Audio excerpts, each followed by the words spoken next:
Welcome to Rewatching the Magic podcast that discusses the classics of the Disney era from an adult perspective. These were children's movies, but as adults, rewatching them again, are they really as good as we remember them, or is it just all pure nostalgia? I'm JP Tuesday. And I am Kiki Canon. Yeah, we are two Disney fans in our 30s, let's just say. Let's be generous on that. We're somewhere in our 30s. Somewhere in our 30s, we're not going to tell you. And we've been watching Disney movies all our lives, and with the release of Disney Plus, we just made this decision to let's watch these old classics again, and let's see if they are as good as we remember them being. Simply put. Today, the first episode, that was the big question. What do we do first?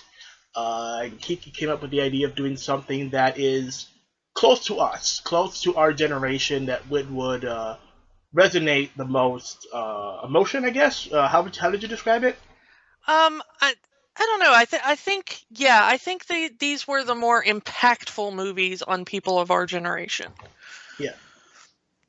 That would be the era known as the Disney Renaissance. That era from 89 to 99, where many people say Disney made their best movies.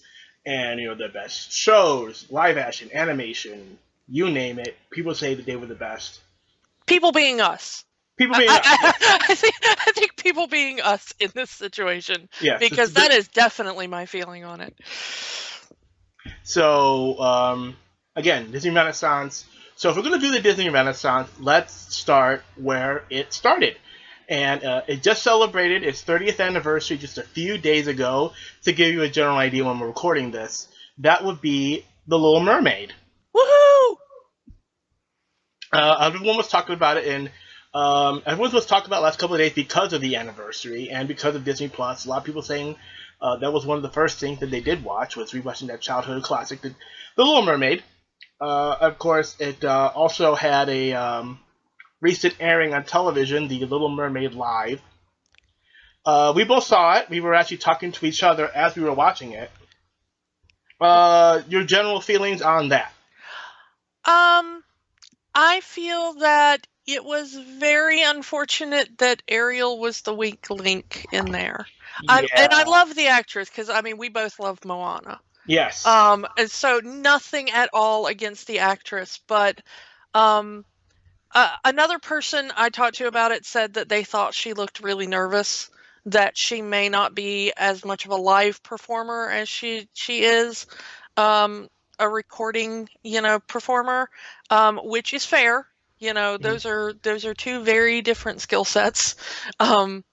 But she did seem kind of off her game for that. However, Queen Latifah, I think we both can agree, stole that entire show and ran with it. Yes, and I do like that. I appreciate, I guess that's the word I want to use, that they gave her a little bit more to do other than just Poor Unfortunate Souls.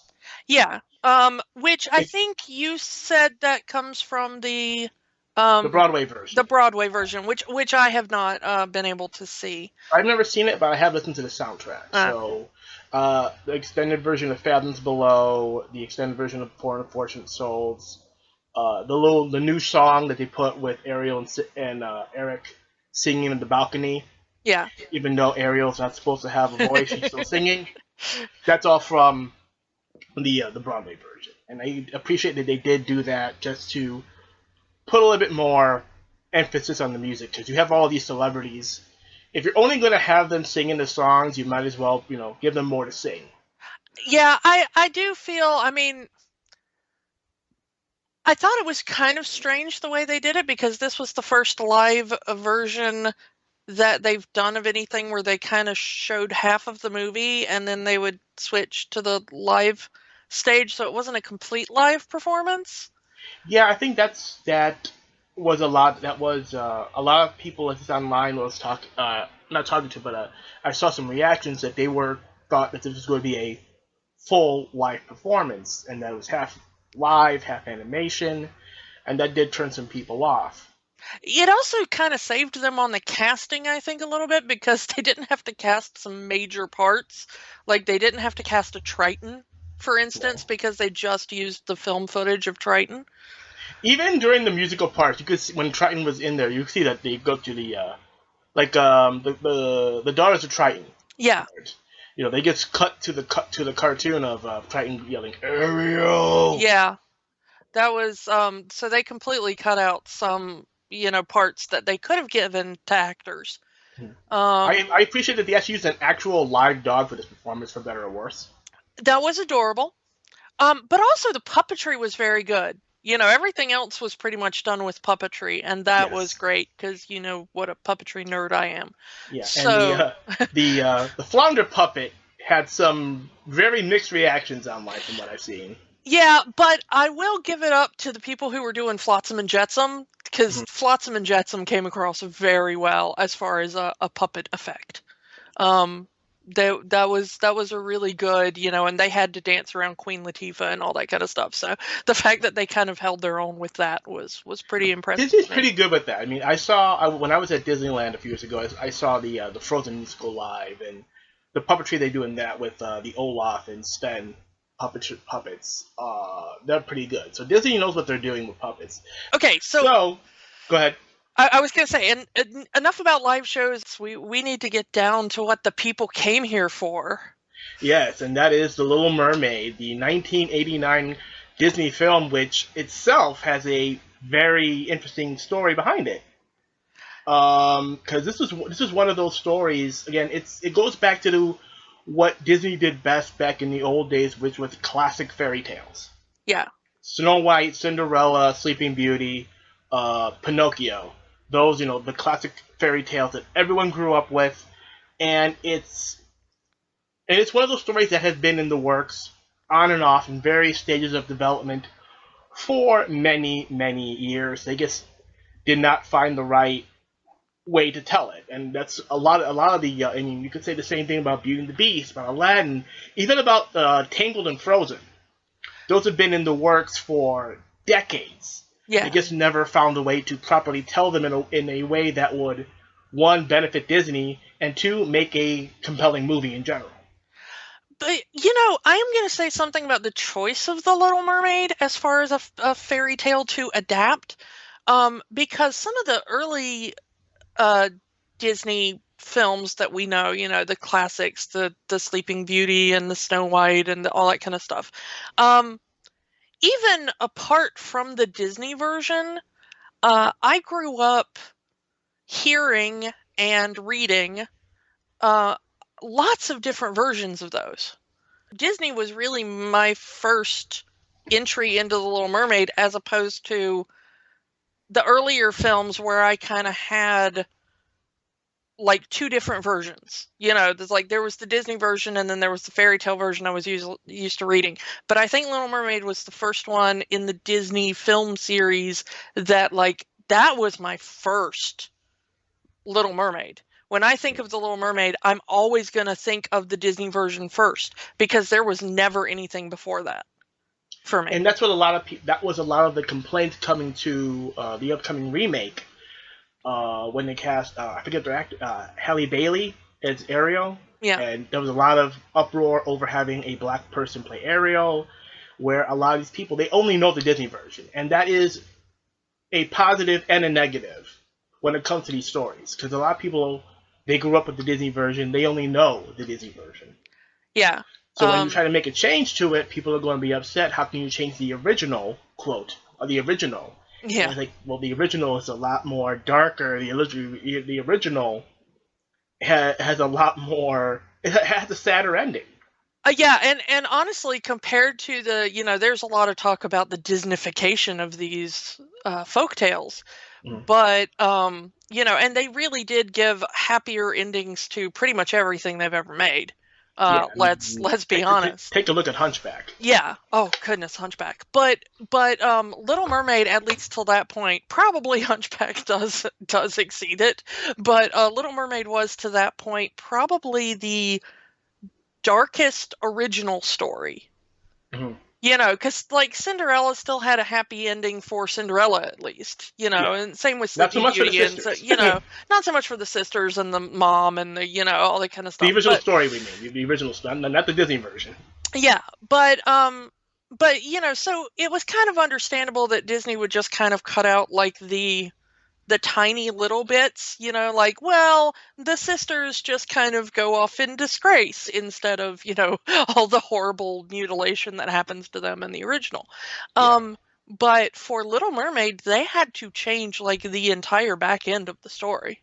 Yeah, they pretty much. I mean, Yeah. what a lot of they do, but a lot of what Disney does with these stories is they take the base elements and then they kind of craft a new story from it. I mean, Yeah. a big thing from that would be two Frozen and Tangled. Yeah. They took the very very base elements of the original stories and they just crafted a new story from it. I would even say Princess and the Frog falls under that Yeah, as that well. one too. But I think that's a thing that we're used to Disney doing now. I'm not sure that's a thing we were so used to Disney doing in 1989. No, no, So I and a think lot of that's it. another Renaissance invention, basically. This thing has been in development since the 50s. This was supposed to be Yeah, part of a film called Hans Christian Andersen for MGM. yeah, And also the Snow Queen, aka Frozen, was yeah, also supposed to be part of this story. They couldn't make a deal in time. The animation would not be completed in time, and the Hans Christian Andersen movie went on without the animation, and it went on to become a family favorite in that era. I don't think I've ever seen the movie completely, the Hans Christian Andersen Danny Kaye movie. But it was Oh, it's successful for. so good. Yeah, you need to fast track that one. It's such a good movie. So Sorry, I'm yeah, a Disney. huge Yeah. Danny Kaye fan, so So Disney and MGM are going to work on Hans Christian Andersen, and Disney doing the animation of the stories. Again, Little Mermaid and the Snow Queen. Never happened, and the story kind of sat in limbo. They went back to it here in the 80s. Originally, the Ariel was supposed to be a blonde, but a little movie came out about a year or so before called Splash with Daryl Hannah, which is more or less a similar movie than this. yeah. Similar movie to this, only set in the modern era. Daryl Hannah, Tom Hanks, and Daryl Hannah is a blonde. So as to not to feel like they're ripping off their own movie, they turn Ariel into a redhead. Which was a massive break for Disney heroines at the time. Yes. I mean, that was a huge thing. It was like we didn't have the idea of the Disney princess like we do now, like as a As a franchise kind brand, of thing. Yeah, it's like its own brand thing. But when you thought about like women in Disney movies, they most of them are were blonde. generally blonde. Occasionally you'd get Snow White A or whatever brunette. So yeah, with a so brunette, it was a but brunette, but for the yeah, most part, Cinderella, Sleeping Beauty, blondes. yeah. So yeah, it was kind of neat at the Even time Alice. to So have a redhead Disney heroine. yeah. This as an adult was just as fun for me as every second I had watching it as a kid. And it's one of the first movies I remember my parents kind of also, like it wasn't like they would just kind of shove in the videotape and then leave the room. Like they genuinely seemed to laugh and find it interesting as well. So I think that crossover between finally nailing The formula, I guess. yeah, that kind of Disney formula now where it's like kids will like it but parents will also laugh, which was very much the Warner Brothers formula back in the day. But I think as far as movies, I'm not sure they really nailed that formula until The Little Mermaid, because a lot of the older ones, like, I don't know, how many adults do we know personally that are like, man, I sat down and watched Snow White today and it was just as great as it was when I was a kid. But we could name easily 20 people that in the last week have told us that they've watched The Lion King again, or Aladdin, or Yeah. Little Beauty and the Mermaid, Beast. or Beauty and Yeah. the Beast, or yeah. So I don't think they nailed it until this, and I think that's probably what really is the Disney Renaissance in a nutshell. It is, I think, that kind of marriage of, yes, kids can watch it and have fun, but this is also, there's something about this that appeals to adults. Yeah. So yeah, Disney Renaissance in a nutshell, according to me, adults get to have fun now too. Yeah. So we've been talking. We've been talking in general about this. Let's get into the movie proper. The Little Mermaid, 1989, the start of the Disney Renaissance. So we start with a ship sailing across the ocean, with the crew singing the opening song "Fathoms Below." All right, let's aboard the ship. We are introduced to Prince Eric, his dog Max, and Grimsby, who is his guardian, his butler, his manservant. His regent. Yeah, that's always the thing, is that I'm going to point this out, and it's really something that came to me later in the movie, but does Eric have a family? Like, what is this kid? Like, he's a prince, but he's not. We never see the king. A ruler. We never see the queen. Yeah. He's not the ruler. He definitely seems deferential to Grimsby in some ways. I mean, it's never explained in the film at all. I mean, we don't see the king, we don't see the queen, so you could say that this is essentially his guardian. Yeah. And maybe the king and queen are not around anymore, because when we see the ship, the point of Eric going out is to meet a princess and get married. Likely in these old-timey fairy stories, the prince has to get married to become the king. Yeah. And as a kid, that was not something that I realized. It was only rewatching it as an adult. I'm not sure if it was this rewatch that it hit me, or one of the other ones I've had as an adult. But that, because that's a very subtle line that a lot of people miss when Eric's like, "Oh, are you mad that I didn't take to the princess of whatever?" And it hit me as an adult, like, oh, this was a matchmaking voyage. That's why they're coming back. Yeah. That's why they're on the ocean at this point in the movie. So yeah, that was definitely something that I did not get as a kid. I just thought he was like, he's a sailor and he's a traveler, on a ship. Yeah. He's just a prince that's going to travel the world. Why not, If you had the money that a prince would, wouldn't you travel the world? Yeah, I'd be on a ship all the time if I was a prince. Come on, Prince Eric, he's on a boat.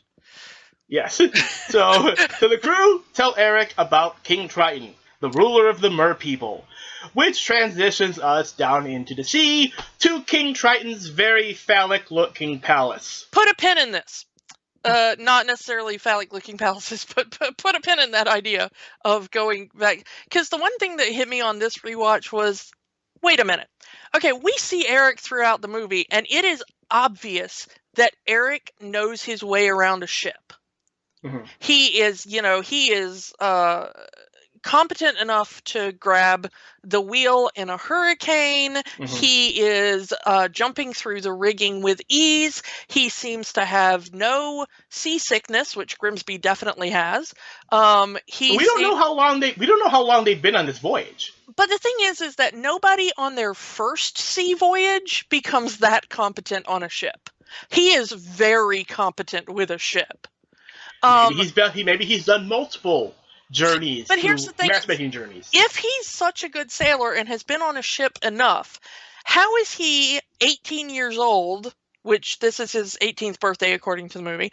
How has he reached 18 years old, that competent of a sailor, and is still going like, who's King Triton? Like, you've got a mermaid on the front of your ship, boy. Like, how do you not know? That's for us. That's for the audience to understand. I know, but as a writer, there are much more subtle ways to drop exposition like that. I mean, it's like, well, King Triton must be in a good mood today. Maybe the king is down there with his mer people having a party. That's also exposition, and it doesn't make Eric look like he's not been listening for 18 years. All right. Do you want to keep going? Yes, go ahead. So down into the palace, we see the mer people. They're congregating in something. We meet King Triton, followed by court composer, and I gotta say this right, Horatio Felonius Ignatius Crustaceous Sebastian. And I love Sebastian's name. I gotta say, Sebastian's name, once again, this is another like writing nerd thing. It tells you everything you need to know about Sebastian in like 1 second before you've even seen him.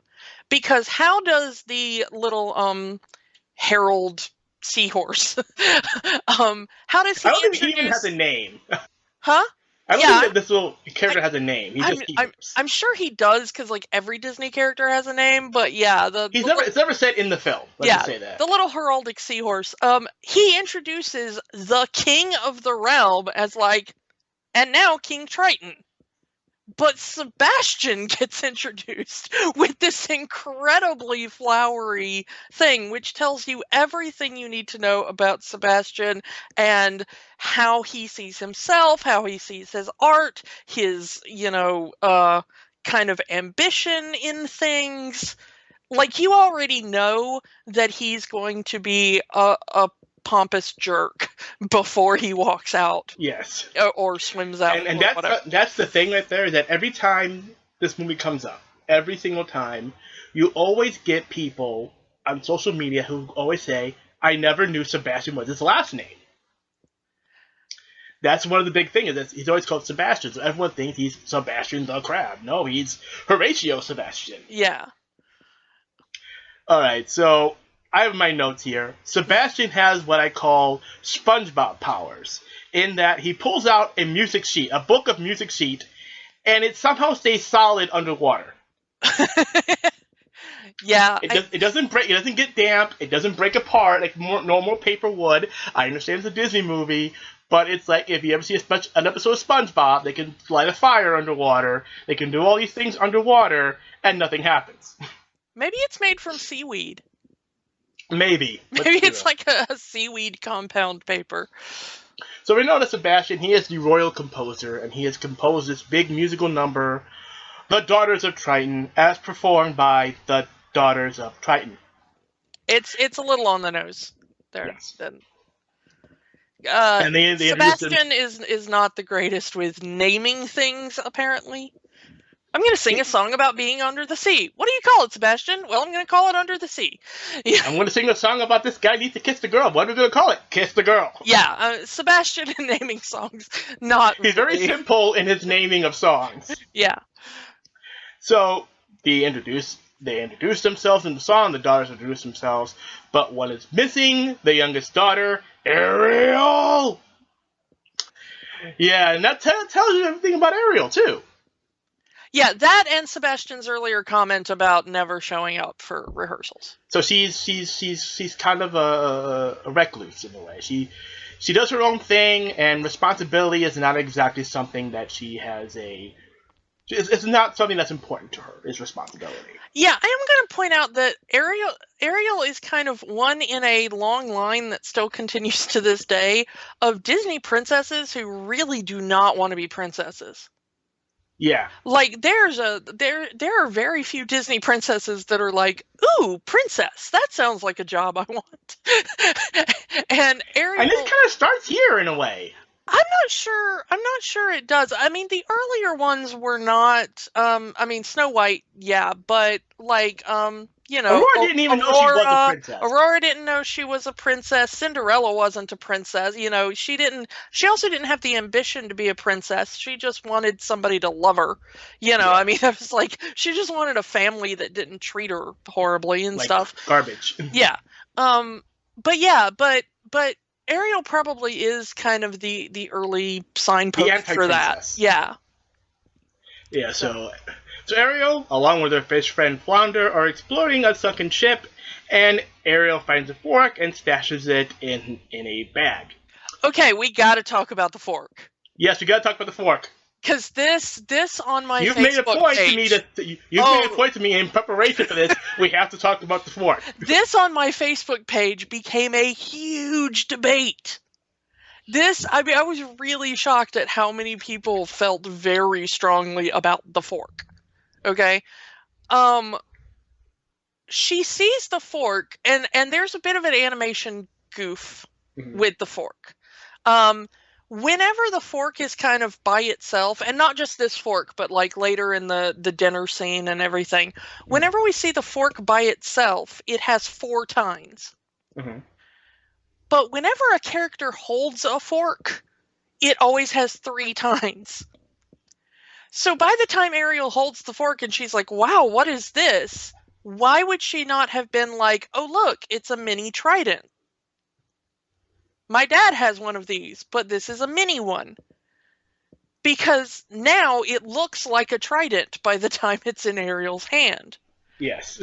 And in fact, the 3-tined fork is the most common in Disney merchandise. I actually went on like a whole like research on this, and even up to the point of Wreck-It Ralph, Ralph Breaks the Internet, when all the princesses pull out their weapons and threaten Vanellope, Ariel is holding a 3-tined fork. So once again, with Eric and the like, what's a Triton? You know, like Ariel being like, what is this thing that looks exactly like the weapon wand thing my dad's always holding? You know, so yeah, this became a big thing about whether or not Ariel would know this is, or whether or not Ariel would think that this looks like a trident. That sounded like something that got lost in a couple of rewrites. Yeah, and also with the animation. I think it was intended to be a 4-tined fork for the entire thing, and it definitely is. The same thing happens in the dinner scene later. Yeah. She sees the fork on the table, it has 4 tines, but by the time it's in her hand, 3 tines. Which makes me wonder, do mermaids just have the magic of turning everything into a trident? Maybe. So, like, Triton's trident was originally had 4 tines, and the second or like he laid maybe hands like on Aquaman's from the movie where it had like 6. 5. Yeah, 5. His trident with 5 tines. Yeah, I was not a fan of that. But yeah, but I didn't realize that was going to become like a huge argument on my Facebook page for several hours of people debating whether or not she was, you know, she looked rather ditzy for not thinking it was a trident. I don't know. But the other thing about this scene that we didn't talk about is, can we talk about how absolutely racist Ariel and Flounder come off in this scene? How so? Go about it. The guppy racism. Oh, don't be a guppy. Little Mermaid. I mean, man, that really struck me as an adult. Like, don't be a guppy. I'm not a guppy. Like, she says it so often, and I'm like, what is with you guys and guppies? Like, it just made me wonder, like... I understand what they're trying to do, say, oh, don't be a baby. I understand that because guppies are very small fish. I understand that, but the way you're describing it, yeah, that is kind of like anti-guppy propaganda. Yeah, I was like, was there like a guppy mermaid war or something we don't know about? The guppies didn't survive. So yeah, also a thing you would never see in a Disney movie now, Ariel picks up a pipe. Yes. And it is, you know, a recurring theme in the movie that people smoke tobacco. Yeah, when I watched the movie on Disney Plus, it actually does put a warning for tobacco use. Yeah, it does now, yeah. But, you know, as kids, we were like, well, yeah, duh, everybody smokes. I mean, McDonald's had a smoking section at that time. The 80s, everyone smoked. Yeah, it's the 80s. So yeah, so it was definitely a thing you would not find in modern Disney. Yeah. Disney and their parks has got rid of their smoking section. So yeah, there's no smoking in Disney whatsoever. Yeah. So if you go to Disney and you are a smoker, make sure to buy nicotine patches before you go, because that's the only way you're getting a fix. Yeah. So anyway, Shark finds them because they were saying look out for sharks, and it's like Shark finds them, chases them, Ariel and Flounder get away. It's a nice little chase sequence, but you know that's the gist of the scene right there. But also as an adult, that brings up a lot of questions, because Triton is not just like the king of the mermaids. He is the god of the entire sea. Son of the god. You're talking about Poseidon here. Well, no, I mean... Yeah, where is Poseidon in this story? Anyway? Yeah, who knows? But in the world of the Little Mermaid, Apparently, Triton's trident has the power to control the entire sea and everything in it. As we see later, spoiler. And also, we know that the other sea creatures are at least as sentient as mermaids. Yes. Flounder and Sebastian are her friends. The eels can talk, all that kind of stuff. So all this sea life is also sentient and capable of communicating with each other. So what's with this shark? Like, is this like the Jack the Ripper of sharks or something? Like, is it okay that they're eating a mermaid? Why is Triton not more mad about this when they tell him about it later? Is it just a normal thing? Like, everything in the ocean sort of lives in harmony except for the sharks. Don't go near the sharks. They never signed the treaty. Like, don't go in that shadowy place. That's out of our jurisdiction. Yeah, exactly. Like, is it just like Triton, the lord of all the sea, except the sharks? We're not friends with the shark, Or is there a scene we didn't get to see where Triton just shows up and is like, Bruce, I want to talk to you about a daughter eating incident that you tried to have, because not cool, dude. And then, here's Marlin and Dory. Yeah, here's Marlin. I wonder if that's how the Fisher Friends Not Food movement got started. We're making continuity Yes, Disney continuity right here, right Pixar now. theory is going into Little Mermaid, going into the Pixar theory. Yeah. So yeah, but I do wonder about that, because it's the only time we really see the ocean or its creatures being a danger to Ariel, with the exception of Ursula. Like, there are just random dangers in the ocean for a mermaid. Yeah. And also, she's kind of awful and maybe a little bit sociopathic for just being like, yeah, a shark chased us, but adrenaline, right? Yeah. Like, your friend almost got eaten in front of you. There is one point in that chase where Flounder is halfway down the throat of the shark. So, it's small. Well, Flounder got over it in the later scene, because he was telling the story about it. Well, yeah, but I don't know. It seems a little gaslighting of Ariel to be like, "Oh, Flounder, that wasn't that bad. You were just already in the digestive tract of a shark."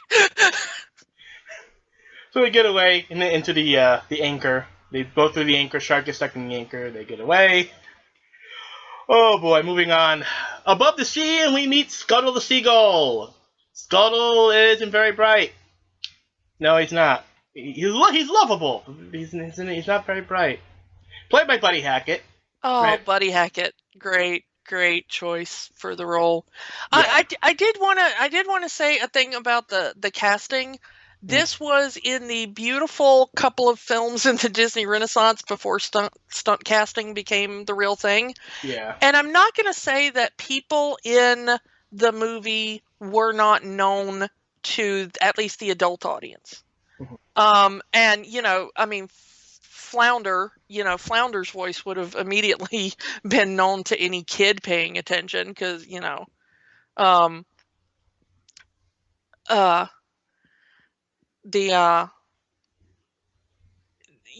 his voice was so kind of iconic at the time. But yeah, Buddy Hackett would have been known to the adults. Rene Auberjonois had already been on like Benson and stuff by that point. So he would have possibly been known to the adults watching. Pat Carroll, who played Ursula, she had just decades of career behind her at that point. If you were a Broadway fan, you probably know Jodie Benson. Yeah, the Broadway fans would have known Jodie Benson. Kenneth Mars played Triton, and he was in all of the not all of them, but he was in Mel Brooks movies. He was in Producers and Young Frankenstein specifically. So he had a pretty decent career. There were all these kind of things, but the the movie wasn't sold as like, come listen to Buddy Hackett play a bird, and so I really liked that They casted idea. actors for the characters, not actors for name value. Yeah. So I liked that, and I still like that. And this was also, I mean, it was how I got to know Jodie Benson. I think a lot of people our age, it's probably how we were introduced to Jodie Benson. A few years younger, maybe Thumbelina. Maybe. But that was one that again kind of missed me. So this was definitely my first introduction to her talent and her amazing voice that is still amazing. I have notes on Jodie Benson's voice. Yeah. We'll get to that when we get to her big song. Yeah. So, Scuttle. Let's get back to Scuttle here. Yeah. Scuttle says he knows human stuff, but it's very obvious he's just making stuff up. Yeah. We all know someone like that. Just, they say they know everything, but they're clearly talking out of their tail. Yeah. Tail feathers. Tail feathers. Ariel shows him the fork, says it's a hairstyling device called a dingle hopper. Dingle hopper. So I wonder how many young girls actually started combing their hair with a fork because of this movie. All of us. Every little girl that's ever seen The Little Mermaid has at some point picked up a fork and combed her hair. Can confirm. And shows him the pipe, musical instrument called a snarflat. Yes. Now, the pipe thing I can see because you would see music. I mean, it's even brought up later in the movie that Eric plays a pipe. Yeah.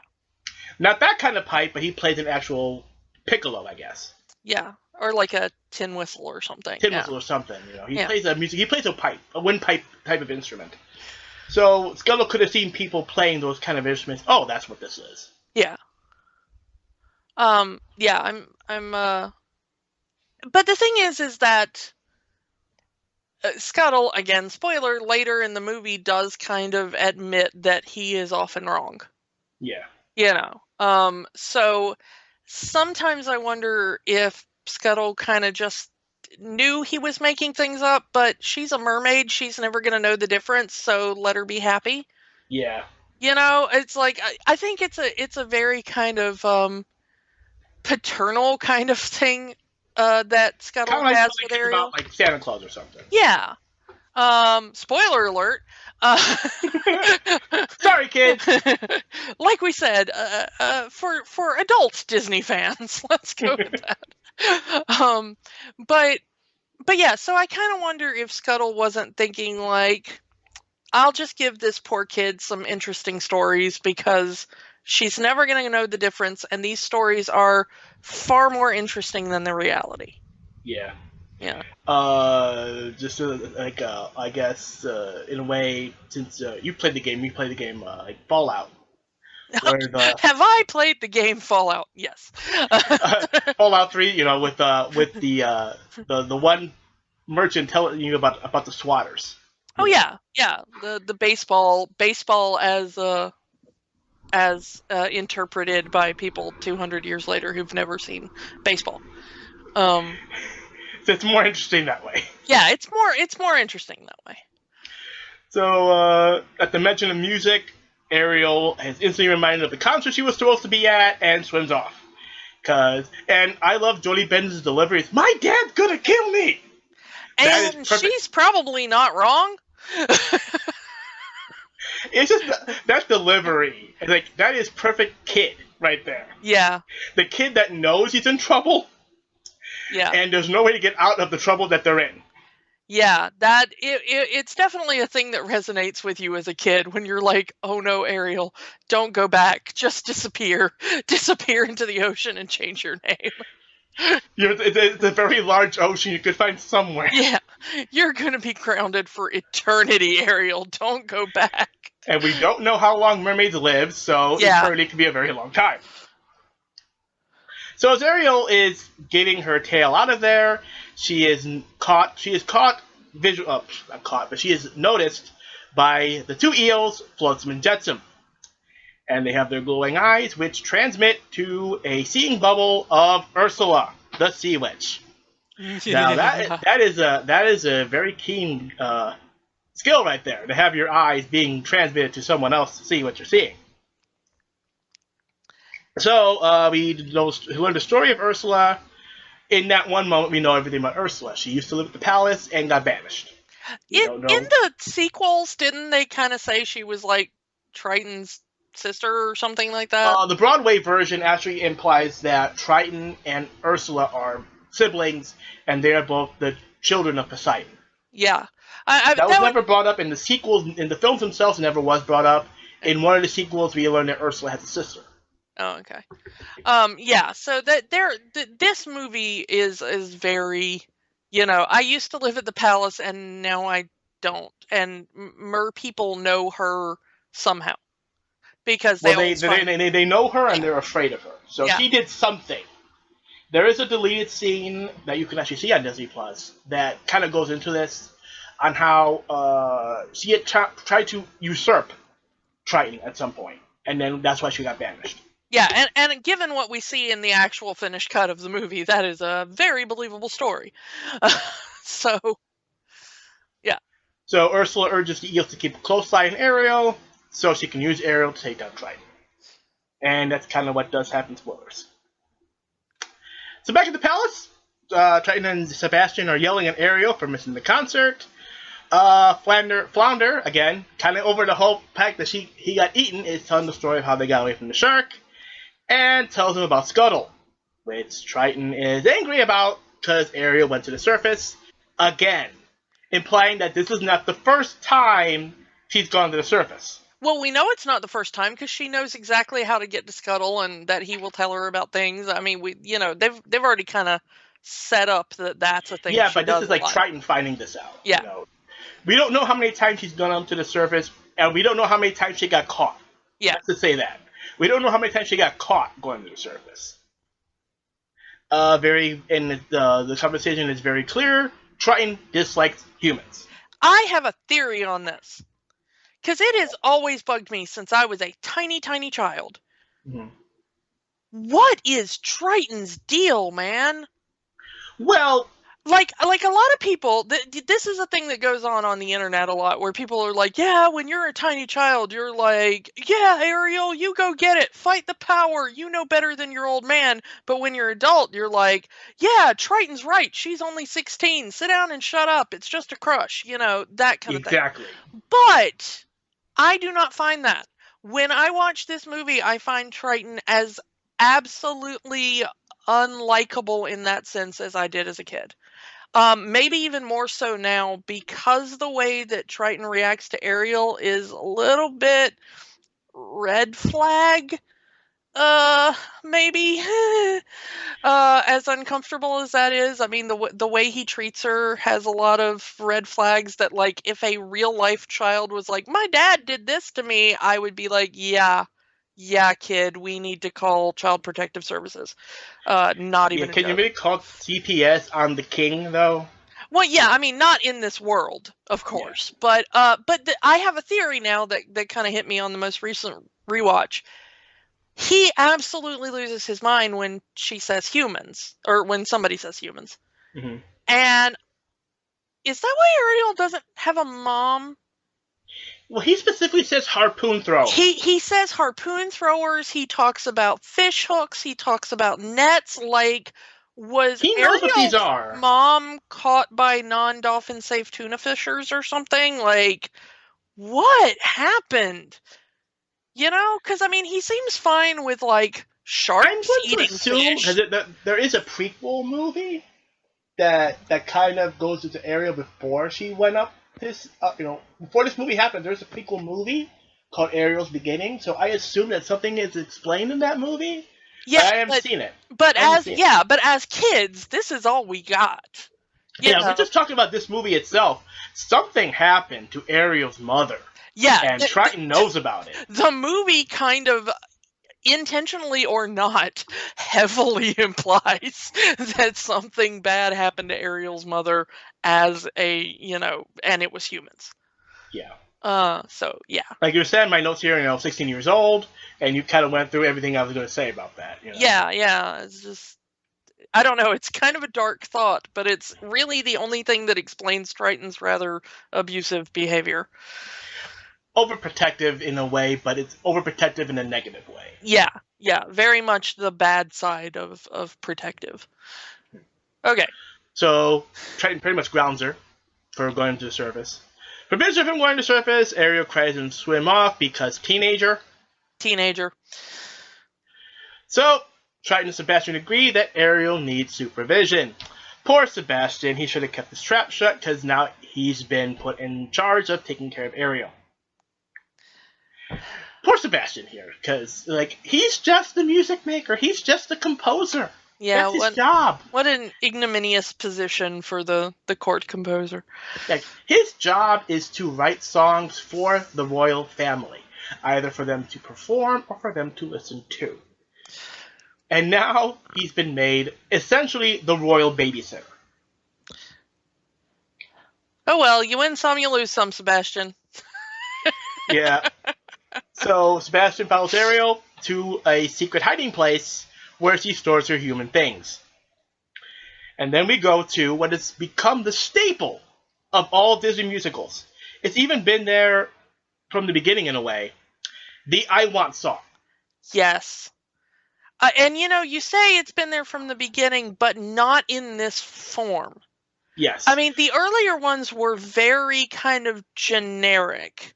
I'm wishing for the one I love. Dream Once is upon a wish a dream, your heart makes. It's all kind of very general. Like, I want something. Maybe it's love. Maybe it's happiness. But it's very Ariel is very, very clear about what she wants. When you think I Want song in Disney, this is a song that comes up for a lot of people. Yeah. This is it. This and Beauty and the Beast are right there together with the iconic I Want song. So let's just explain this for the people who may not know what that term means.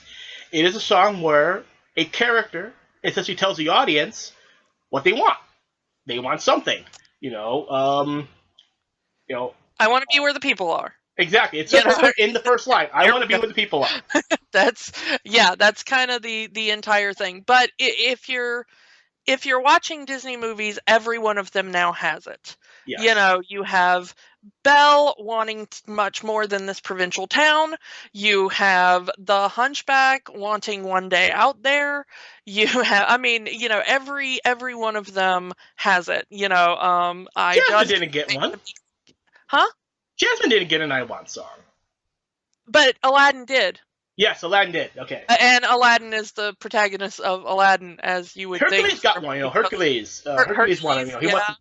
So a lot of characters. That's why I never said princess. It's main character. Yeah, the main character gets to express his feelings. I just can't wait to be king. Yes, exactly. Simba gets that. That is. So this whole song explains one thing. A lot of people say Ariel left her life for a man. No, she was going to do this regardless. Yeah, this was before the man ever came in. Yeah. She wants to be with humans. She wants to live in the human world. She sees all of these things that have fallen into the ocean that are human things. She looks at them every day. She wonders what they are, what they do, what's a fire and why does it burn, She wants to know what human life is like, and she probably would have done it, even if she never met Eric. Oh, yeah. Something would have happened to have her live among the people. And also in the SpongeBob realm of those portraits really hold up under salt water. Especially the music box, the dancing music box. Oh, wow, yeah. Those gears have got to be rusted through, but they still work. Bless them. So I'm going to talk about this. I mentioned we talked about this before, but Jodie Benson's voice. Jodie Benson's voice is amazing, and it's they casted the perfect singer. Now, usually in later films, they would, especially in Aladdin, they would cast Aladdin, Hercules, Mulan. They would cast different singers than the performing actors. Yeah. And they didn't do that for this. This was before all of that. Yeah. So you had to have someone who not only could act but could sing. And Benson, being a classic stage performer, knows this, and her voice is amazing in this. And also, she perfectly nails the kind of youthful 16-year-old sound while still being able to belt like nobody's business. So yesterday, last night, in finalizing my notes for this show, I wanted to see something more recent that Joey Benson has done. And I found this performance video that she did about a month ago. And she's performing Part of Your World. And she still got it. 30 years later, this woman is very likely a grandmother. She still has the voice. She can still sound like Ariel. And that says a lot for someone 30 years on. Even the actress who played Belle does not sound like this anymore. Does not sound like Belle anymore. Yeah. And you could also hear it when she was on that live show. She introduced it, and you can still hear Ariel in her speaking voice. Yes. So she is 58 years old right now, as we are recording this. So at 58, she still sounds like a 16-year-old. Yeah, she still sounds like a 16-year-old, and that would have meant what, 28? Yeah. When she recorded it. I mean, a little younger, but 28 when the movie came out. So 25 probably 25, 26 probably when she recorded all that. So yeah, I mean, good grief. And singing this song for 30 years, and she can still hit it. That is amazing. That's a testament to Jodie Benson. Yeah. So good for her. Even the part, like, she gets the shudder in her voice when she's reaching up into the sky at the end of the song. Like, she knows what she needs to emote, and she makes it work. Yeah. So, keep it going. Ariel discovers Sebastian had followed her, but before anything can happen, there's a ship above, and Ariel goes to see it. It's Prince Eric's ship. It's Eric's birthday. There's fireworks going off. They show the statue, which will become a big part of later in the movie. The statue that Grimsby had commissioned for Eric as a birthday present. This is where we learn that he was hoping that Eric would get married. He did not fall for the princess he was going to go see. And at this point, Ariel gets up onto the ship, sees Eric for the first time, instant infatuation. And I want to say, Eric gets a lot of guff from the fan base. And it is absolutely undeserved, in my opinion. He gets called like the most boring Disney prince and useless and all this kind of stuff. Eric has a very big depth of character when you rewatch this movie. Mm-hmm. Just because you didn't really remember much about him except Hot Prince, from when you were a kid, go back and watch the movie. He gets a lot of character development, and this scene is one of them. Because he is shown to be, like I said before, an experienced sailor, even at the age of 18. His reaction to the statue that Grim brings out, he doesn't want to be that guy. He's a lot more humble. It's even if he's a prince, he seems like a regular down-to-earth guy. And you can see that later when they're doing the tours of the kingdom. And he's very much of the people. And the people do not seem at all fazed by, like, the prince just coming through in his carriage and randomly going to the market and all the other stuff they do. Yeah. So, yeah, he seems very humble. He is highly courageous, as we see again and again and again in this movie. And he's got a sense of humor. He's sensitive. He plays music. And he loves his dog. How do you not want a prince like that? Come on. So yeah, I'm all for Prince Eric. Go Prince Eric. And he makes that comment that he's not just going to marry anyone. Yeah, he's going to marry the right one. Yeah. Which again kind of goes against the traditional prince, who the historical prince, in that they're just going to find a princess for. Trying to find the right word, trying to find to solidify treaties between kingdoms. Yeah, stuff like that. Or, That's not very Disney, though, but, Yeah, but, I mean, we don't know what was going on in the other kingdom that they mention, I mean, there could have been, like, a lot writing on that. Grimm could be rightfully upset that Eric didn't go for that girl. You know, he could have been like, that could have ended the 20 Years' War, Eric. You know, like, so. But yeah. kudos to Eric. He's going to marry for love. He's not going to marry for money. He's not going to marry just because a girl's hot. He's going to marry a girl that he loves. Kudos to him. So bad luck falls the ship and it's headed towards a hurricane. Now, we talked about this, Triton having control over the entire sea. Do you think? Maybe, yes, no? You know, as a kid, I may have been more like, that hurricane kind of came out of nowhere. But as an adult who has been through many, many, many, many hurricanes by this point in my life. Yeah, you do live in the southern U.S. Yes, I live right in Hurricane Central. So, yeah, it is. I mean, even like now with the modern stuff, like if we didn't have satellites and, instant communication between places, a hurricane can very definitely be the thing that you're like, wow, look at this wonderful blue sky, not a cloud in sight, and now we're dead. So it seems very realistic to me as an adult. In a way it didn't as a kid, and in a way it might not if you've never lived through it. But yeah, this just seems like a normal hurricane. Although the one thing I am going to say is, does Denmark really suffer that many hurricanes? I mean, this isn't originally a Danish fairy tale. Mm-hmm.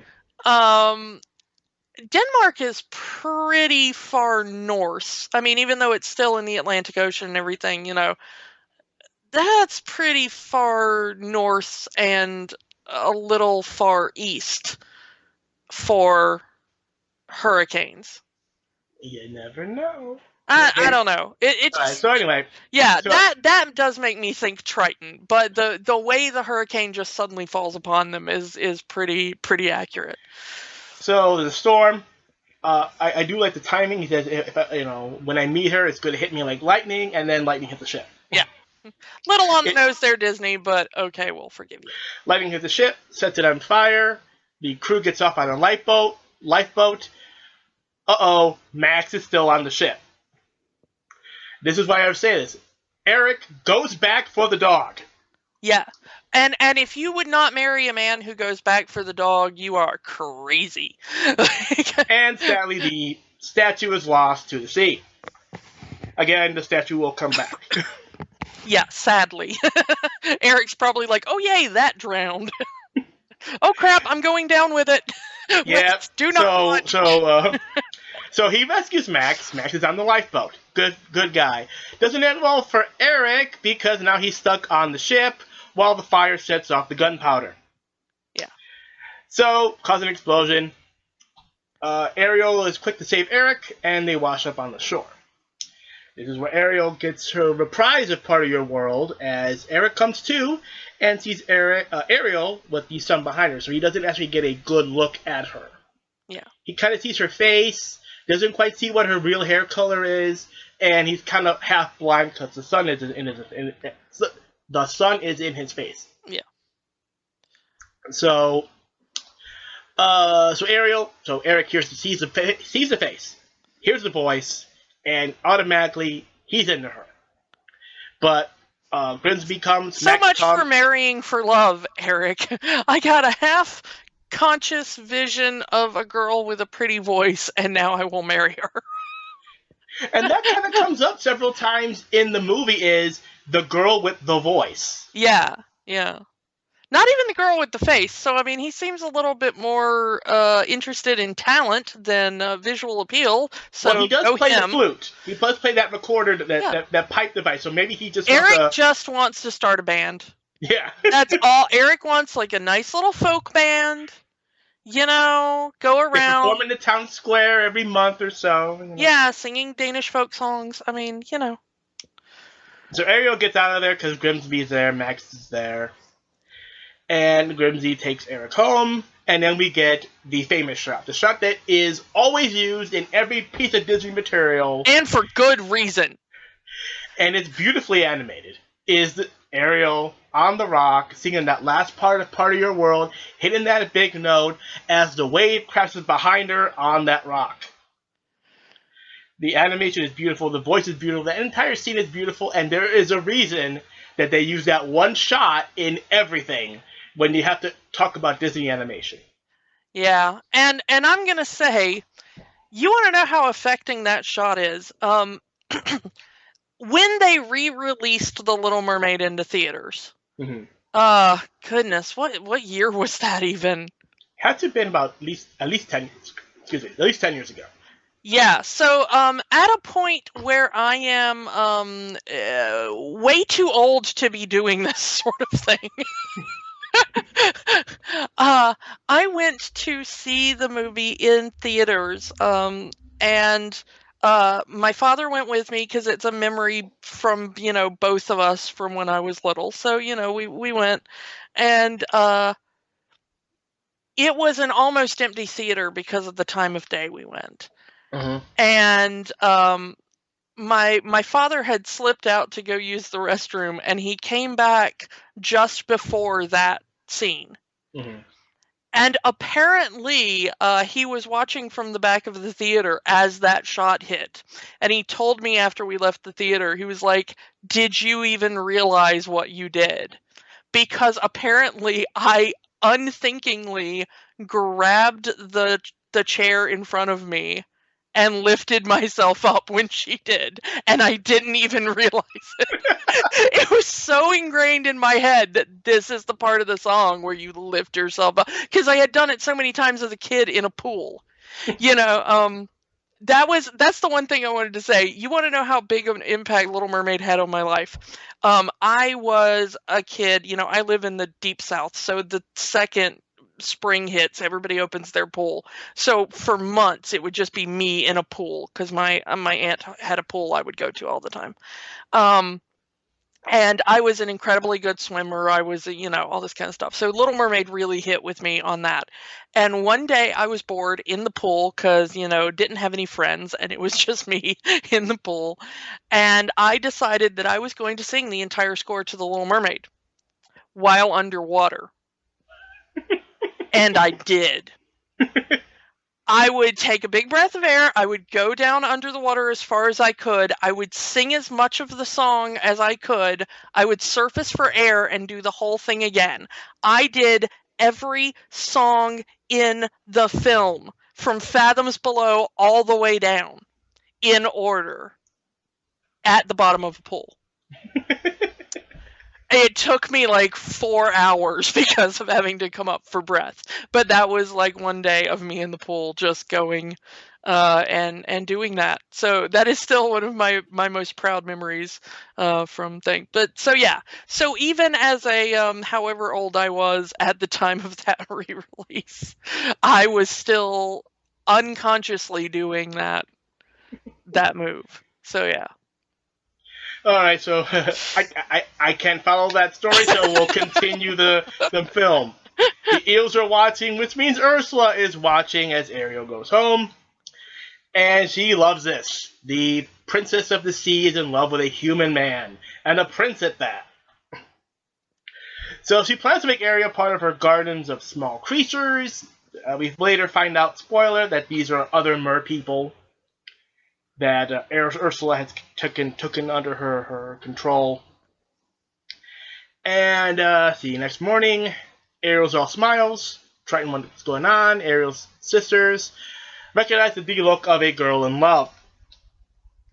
Of course, this is a typical sitcom trope of the person misunderstanding.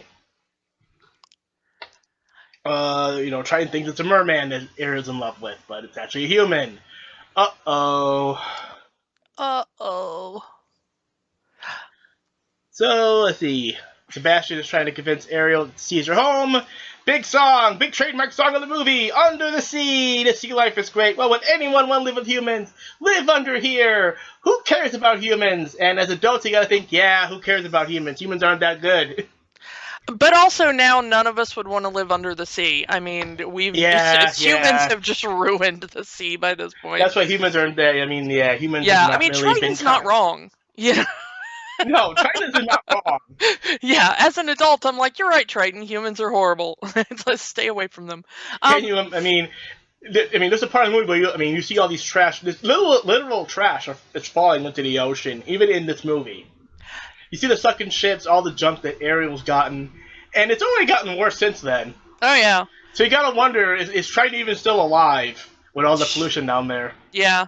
He got his head stuck in a soda ring and choked to death. No, I got another theory about Under the Sea, because in the scene right before this, with Ariel and Eric, Mm-hmm. Eric immediately says that there was a girl and she was singing. Mm-hmm. And this struck me because, okay, in most musicals, the music, the actual songs, are considered what's called non-diegetic, which means that the audience is hearing them, but the characters within the play or the movie or whatever just hear normal speaking. Yeah. But whenever anybody gets really emotional, we hear it as a song and dance number. Mm-hmm. Except in The Little Mermaid, they kind of confirm that, no, Ariel is singing part of your world to Eric. And Eric hears maybe it that's how as mer singing. people communicate. Maybe that's how mer people communicate. They communicate through singing. Okay, but if we take Eric at his word, okay, that she was singing this song that we also heard, and Sebastian is the court composer, then that means that he actually wrote Under the Sea and taught it to all of the Hot Crustacean Band. It's possible. And given how absolutely bored Ariel is at one of the catchiest songs ever written in all of human history, this has to be Sebastian's, like, trademark. Yeah, like his, oh, Sinatra's singing My Way Again, whatever, we've heard it, dude. Like, it's possible. I mean, again, he's a court composer. Yeah. It's possible that he could have had his own concert at some point, and maybe once a year Sebastian does a full concert and he sings this song, and Ariel's just sick and tired of hearing it. And now a medley of Sebastian's hit.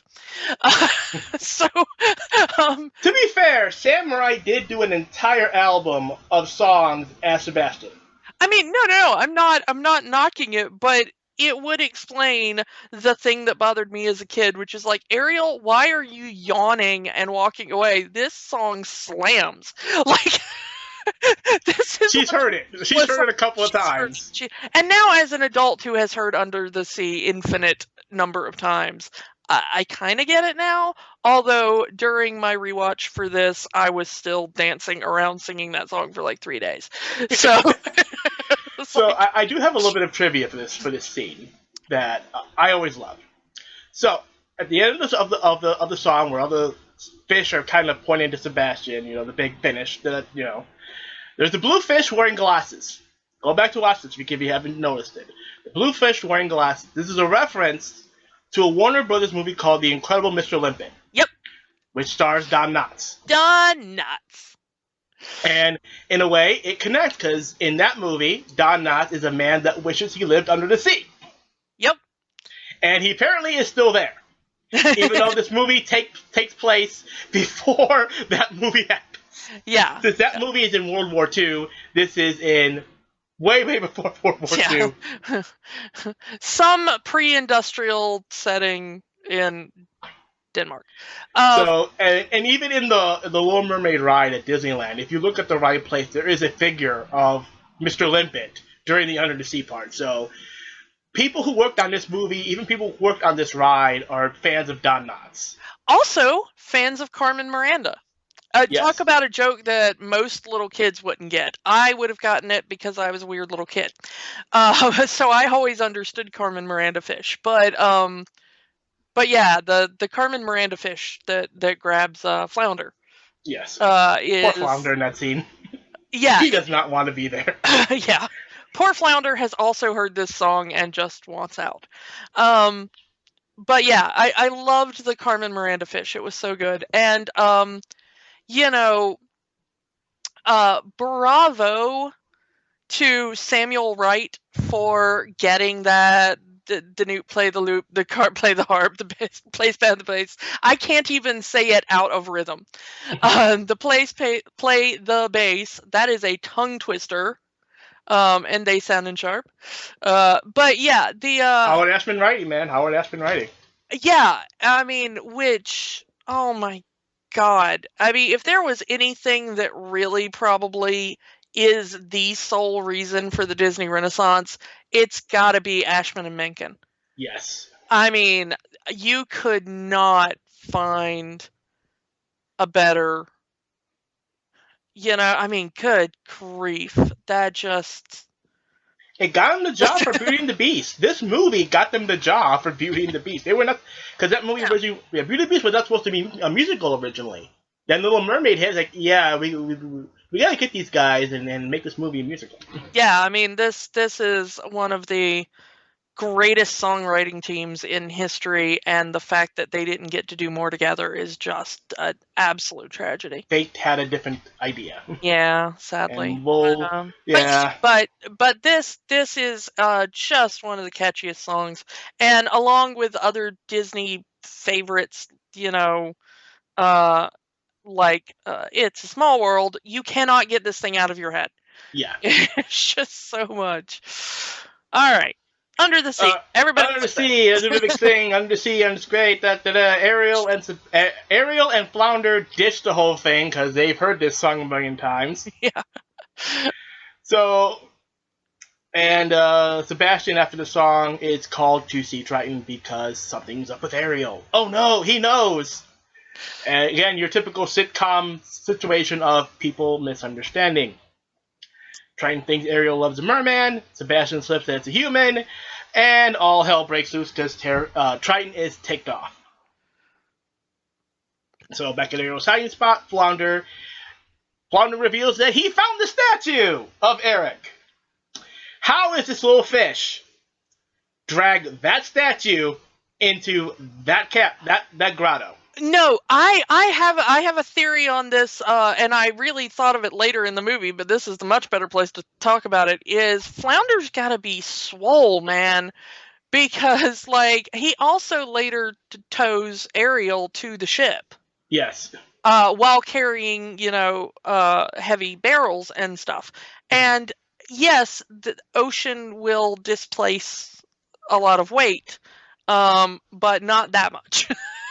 So my theory is that Flounder is basically the little fishy equivalent of, like, Arnold Schwarzenegger back in his prime or something. It's like, or maybe like Andre the Giant. He's just like, he's in a tiny package, but he has the same muscle stamina of Andre the Giant. Mighty Mouse is a fish. Yeah, Mighty Mouse. There you go. That's much better than Andre the Giant. I don't know what I was thinking with that. So there's Eric, the statue, and Ariel has her little fun with it. Oh, Eric, you want me to run away with you? How sudden. And it's like, Ariel, you child, that's a little too much for a 16-year-old. Yeah. So it's like, so Triton gets in, thanks to Sebastian. There's the argument with that Ariel saved a human. Contact between human and moral world are forbidden. Daddy, he would have died. One less human in the world, and then the big line, but Daddy, I love him! Dun dun dun. Run, Ariel, run! The face Triton makes as soon as she say, Daddy, I love him, is classic. Yeah.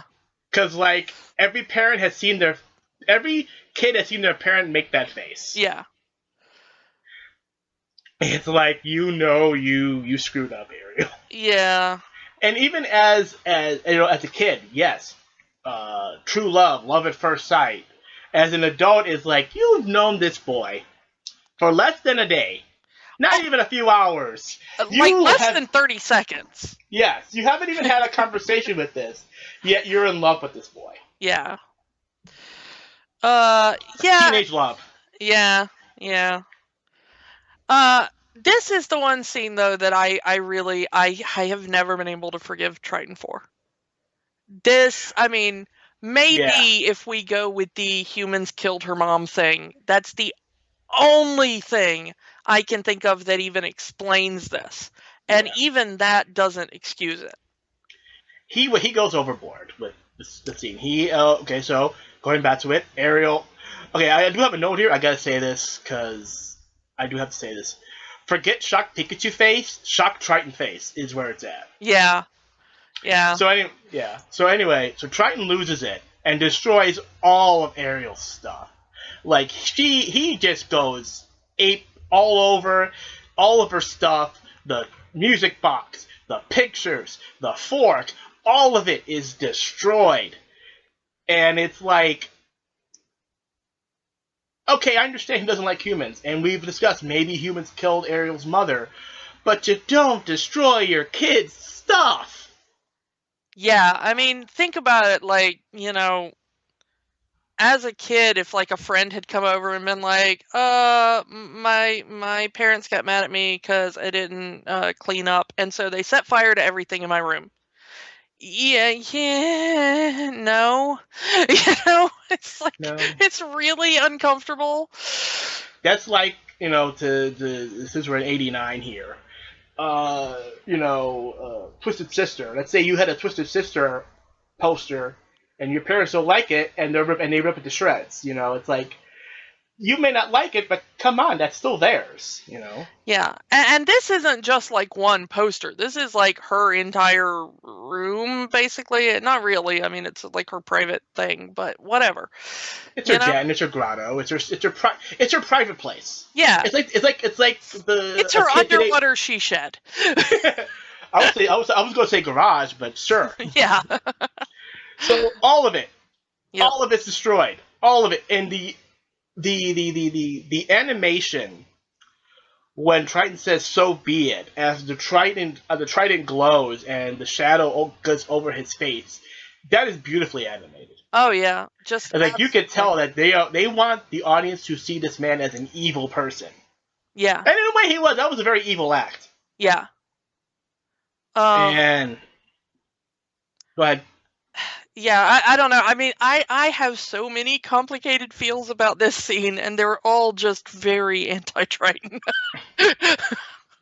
He may have gone a little overboard on the whole thing, just a tiny bit. But there's an instant regret on Triton. Yeah. As soon as the act is done. Like, he knows he screwed up. Like, he let his emotions get the better of him, and he destroyed everything. But there's nothing you can say at that point.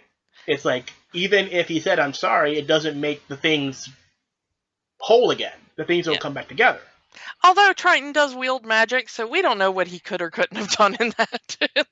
The best thing he could have done is walked away. Especially, I skipped over it, but the destruction of the statue.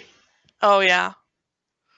That poor little sad face plate floating down. Yeah. Just, my heart.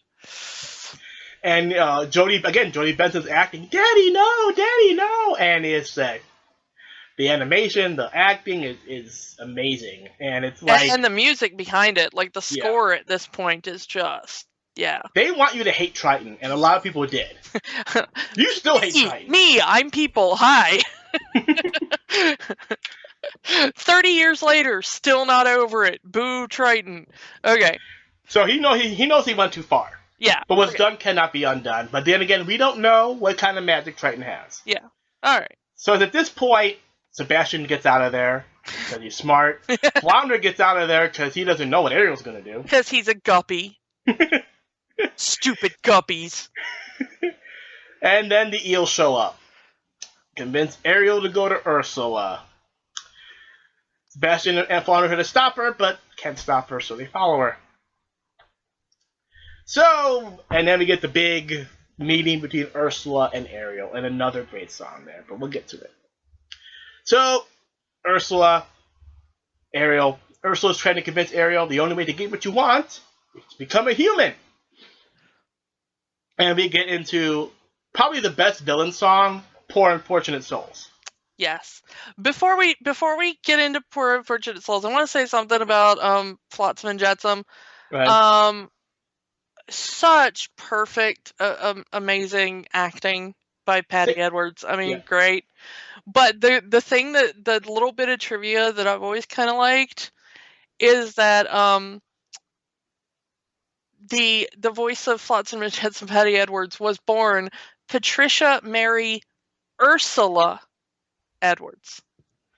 So the voice of Flotsam and Jetsam actually had Ursula as part of her name. So that is actually cool too. Yeah, I always liked that. Okay. So I mean, I do like the acting of Flotsam and Jetsam, and in the way, it works having the same voice actor since their dialogue kind of goes into each other, except the point where they're talking at the same time, which only happens like once in the movie. Yeah. So anyway, Poor Unfortunate Souls. Ursula goes through the deal again. Describing the song wouldn't do it justice. You would have to hear it. Yeah. So goes through the deal. She will make Ariel human for 3 days. If Eric kisses her, the kiss of true love before then, Ariel stays human, they're together, yay. But if he doesn't, she turns back into a mermaid and becomes Ursula's servant. Or slave. You know, she belongs to Ursula. That's the phrase that Ursula says. You belong to me. And it's very heavily implied in this scene and then confirmed in the later scene that she will become one of Ursula's little shrunken merpeople garden that she has. Yeah. And I have always wondered, like, what even is that? What is the shrunken merpeople garden? What do you do with it? Are they like a spice that you put on your food? Well, we saw her putting various small. Like we saw her put various small creatures in bottles and put them in her spell. So maybe she just. But none of them ever look mermaid-ish, even in that shrunken, icky form. So I don't know. It's just so weird. Everything about it is just really. There are no good responses to that question.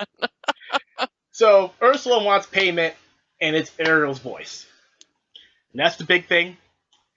So as the contract, Ursula is professional. She has an actual written contract for this whole thing. Again, SpongeBob rules because the contract does not disintegrate, even though it's made of paper. Yeah. So Ariel signs the contract. I repeat, Ariel signs the contract. She writes her name. We'll get to that. We'll get to that. Just remember that we said that. So Ursula takes Ariel's voice, locks it in the seashell she wears around her neck, and gives Ariel human life, transforms her into a human. Again, that whole scene is beautifully animated. But now she's human, she can't breathe underwater. Skull's not in the movie yet. Skull's not at this point. Flounder and Sebastian take her up to the surface while Ursula is laughing her flippers, her tentacles off. Okay, a few things about that. Number one, can we just talk for just a second about the inspiration for Ursula? Oh yeah, Divine? Divine. Man, Divine. And it does seem that Howard Ashman is responsible for this. That he actually was the one who knew who Divine was. You know, I mean, he was a gay man. He was involved in the same kind of circles. He came up in Baltimore and things like that. He also, I mean, before Little Mermaid, he did Little Shop of Horrors. So, you know, he was kind of already in that kind of kitschy gay film underground kind of idea. And it does seem that he was he was inspired by that. Yeah. Even today. Yeah. I mean, that's one of the things that I've heard for the remake. People want an actual, drag queen to play Ursula in the live action film. Yeah, and so you're kind of, if you're wondering how does someone most famous for the sorts of kind of depravity that Divine was known for on screen end up being a Disney villain, then that's kind of it. So I mean, but the way they animated Ursula in general was amazing, especially yeah. the body language line. Like Oh, that even then, like that's not Disney. yeah, that was borderline for Disney. Yeah. And her hair, man, to this day, if I could have Ursula's hair, that was some punk rock hair. Like, oh, so good. So good. But the other thing is that you were talking about, like, okay, she gives Ariel her legs and everything. She puts her in the bubble to give her the legs. Mm-hmm. But the bubble bursts like right after that, and Ariel like immediately starts drowning. And Ursula wasn't really planning for Flounder and Sebastian to be there to help Ariel, so she was straight up trying to murder Ariel in that scene. Pretty much, I wouldn't doubt it. Again, that's the whole point of you find out later is to get to Triton. Yeah. So and easily Ursula could play dumb. Oh yeah. Like, oh, I didn't know humans couldn't breathe underwater. I've never met a human. I don't know. Yeah, it's forbidden to talk to humans. What do I know about humans? Yeah. But yeah, Ursula is smarter than that. She was definitely trying to kill Ariel outright at that moment. So yeah, Ariel's down on the surface with her legs. Scuttle shows up. Scuttle is Scuttle. Yep. But as eventually told everything, Sebastian wants to reverse this, go back to the Sea Witch, get her voice back, turn her back to a mermaid, and then, Ariel gives him the look that every child gives him, the how can I say no to this face look. But it's not just that. It's not like that she makes puppy eyes at him and he caves. It's that he does realize, and it's honestly the best line they give Sebastian the whole thing. Mm-hmm. She's going to be miserable for the rest of her life. It's true. This is where she wants to go. And it really makes Sebastian a much better father than Triton, because Ariel, she has her own life, and it's not just staying at home. It's not like she wants to go somewhere else and be and do things that are not available if she stays at home with her family. Mm-hmm. And I think, a lot of people can, relate to that. Mm-hmm. And the thing that Sebastian realizes that Triton doesn't until much too late, mm-hmm. is that Ariel is miserable where she is. It's why she never shows up to music practice. It's why she forgets about her responsibilities. It's why that she's always disconnected. Her sisters remark on it. Mm-hmm. Ariel is never fully present there because she really needs to be somewhere else. Yeah. And the fact that Sebastian realizes that, and realizes that, yeah, this may be the more dangerous path. This may be maybe not even the wisest path, but it's the only path she sees toward happiness. And bless Sebastian for that. Go, Sebastian. I love Sebastian. Yeah, again, great acting on Sam Wright for that. Yeah. So they fashioned a dress out of a sail for her. Again, the way Scuttle does the thing. And not only that, but like Ariel putting her hair up and trying to look all attractive in that. It's like, yeah, she must know something else about humans, because that would not be something she would naturally know as a mer person. Yeah. Unless Scuttle told her to do that. Or she saw it in a painting. Remember, she's got paintings of like women and men together and stuff like that. So maybe there's a painting down there that has like a woman in front of a mirror putting her hair up like that. We don't know. Maybe. So, re-enter Eric and Max. Max, because he's a dog, instantly recognizes Ariel's set and goes to her. Yeah. And Eric follows, and him and Ariel meet again. So, at first Eric thinks Ariel is the girl, because she kind of looks like the girl, but Ariel can't talk. So, no, you can't be the girl I'm thinking of. What is it with Disney princesses and face blindness? They all have to, like, focus on, like, one particular attribute of a woman that is never, like, how she looks or anything. It's always, like, it's, like, Cinderella's feet, Ariel's voice. Like, why can't they just be, like... I mean, at least Eric has a bit of an excuse, because he was basically comatose, but... Again, the sun was in his face. He never really got a good look at her.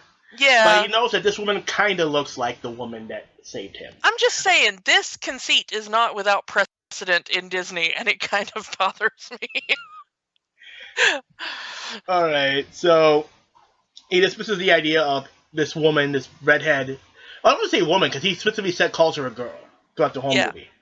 Well, she is 16. Yeah. So it can't be the girl.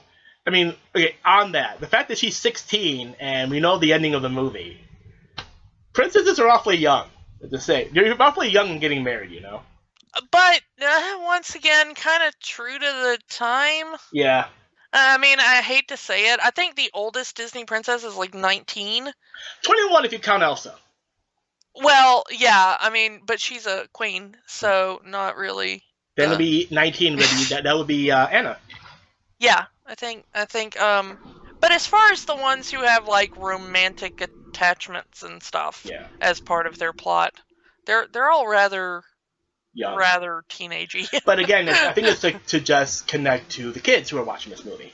Yeah, I mean, I don't know, a lot of kids connect to Elsa, and like you said, little older there. So anyway, Eric, go ahead. I'll let you finish. There's only 2 years between them, though. I mean, it's Eric's 18th birthday, and Ariel is 16, so they are reasonably of an age, especially for the time period it's set in. So it's never bothered me the way it bothers other people. It's like, they're not breaking any laws at that time, and, you know, even in the United States right now, 16 is still legal for some of that. Okay, you know. So, okay, anyway, Eric decides, good dude Eric decides he's going to help this girl anyway. He doesn't know this girl can't talk, he's not quite sure who this girl is, but he's going to help her anyway, because he's a good guy. Add charitable to the list of great attributes of Eric, thank you. So he takes her to the palace, and everyone assumes that she was in a shipwreck. Again, she is mute, she is wearing a sail, so they assume... And she was found on the beach. Yeah, so they assume that she's been in a shipwreck. But Ariel isn't exactly denying this. Granted, she can't talk, but she's not waving anything off, you know? Yeah. So that's her cover story, apparently. Yeah. So, as we said before, Ariel cannot talk.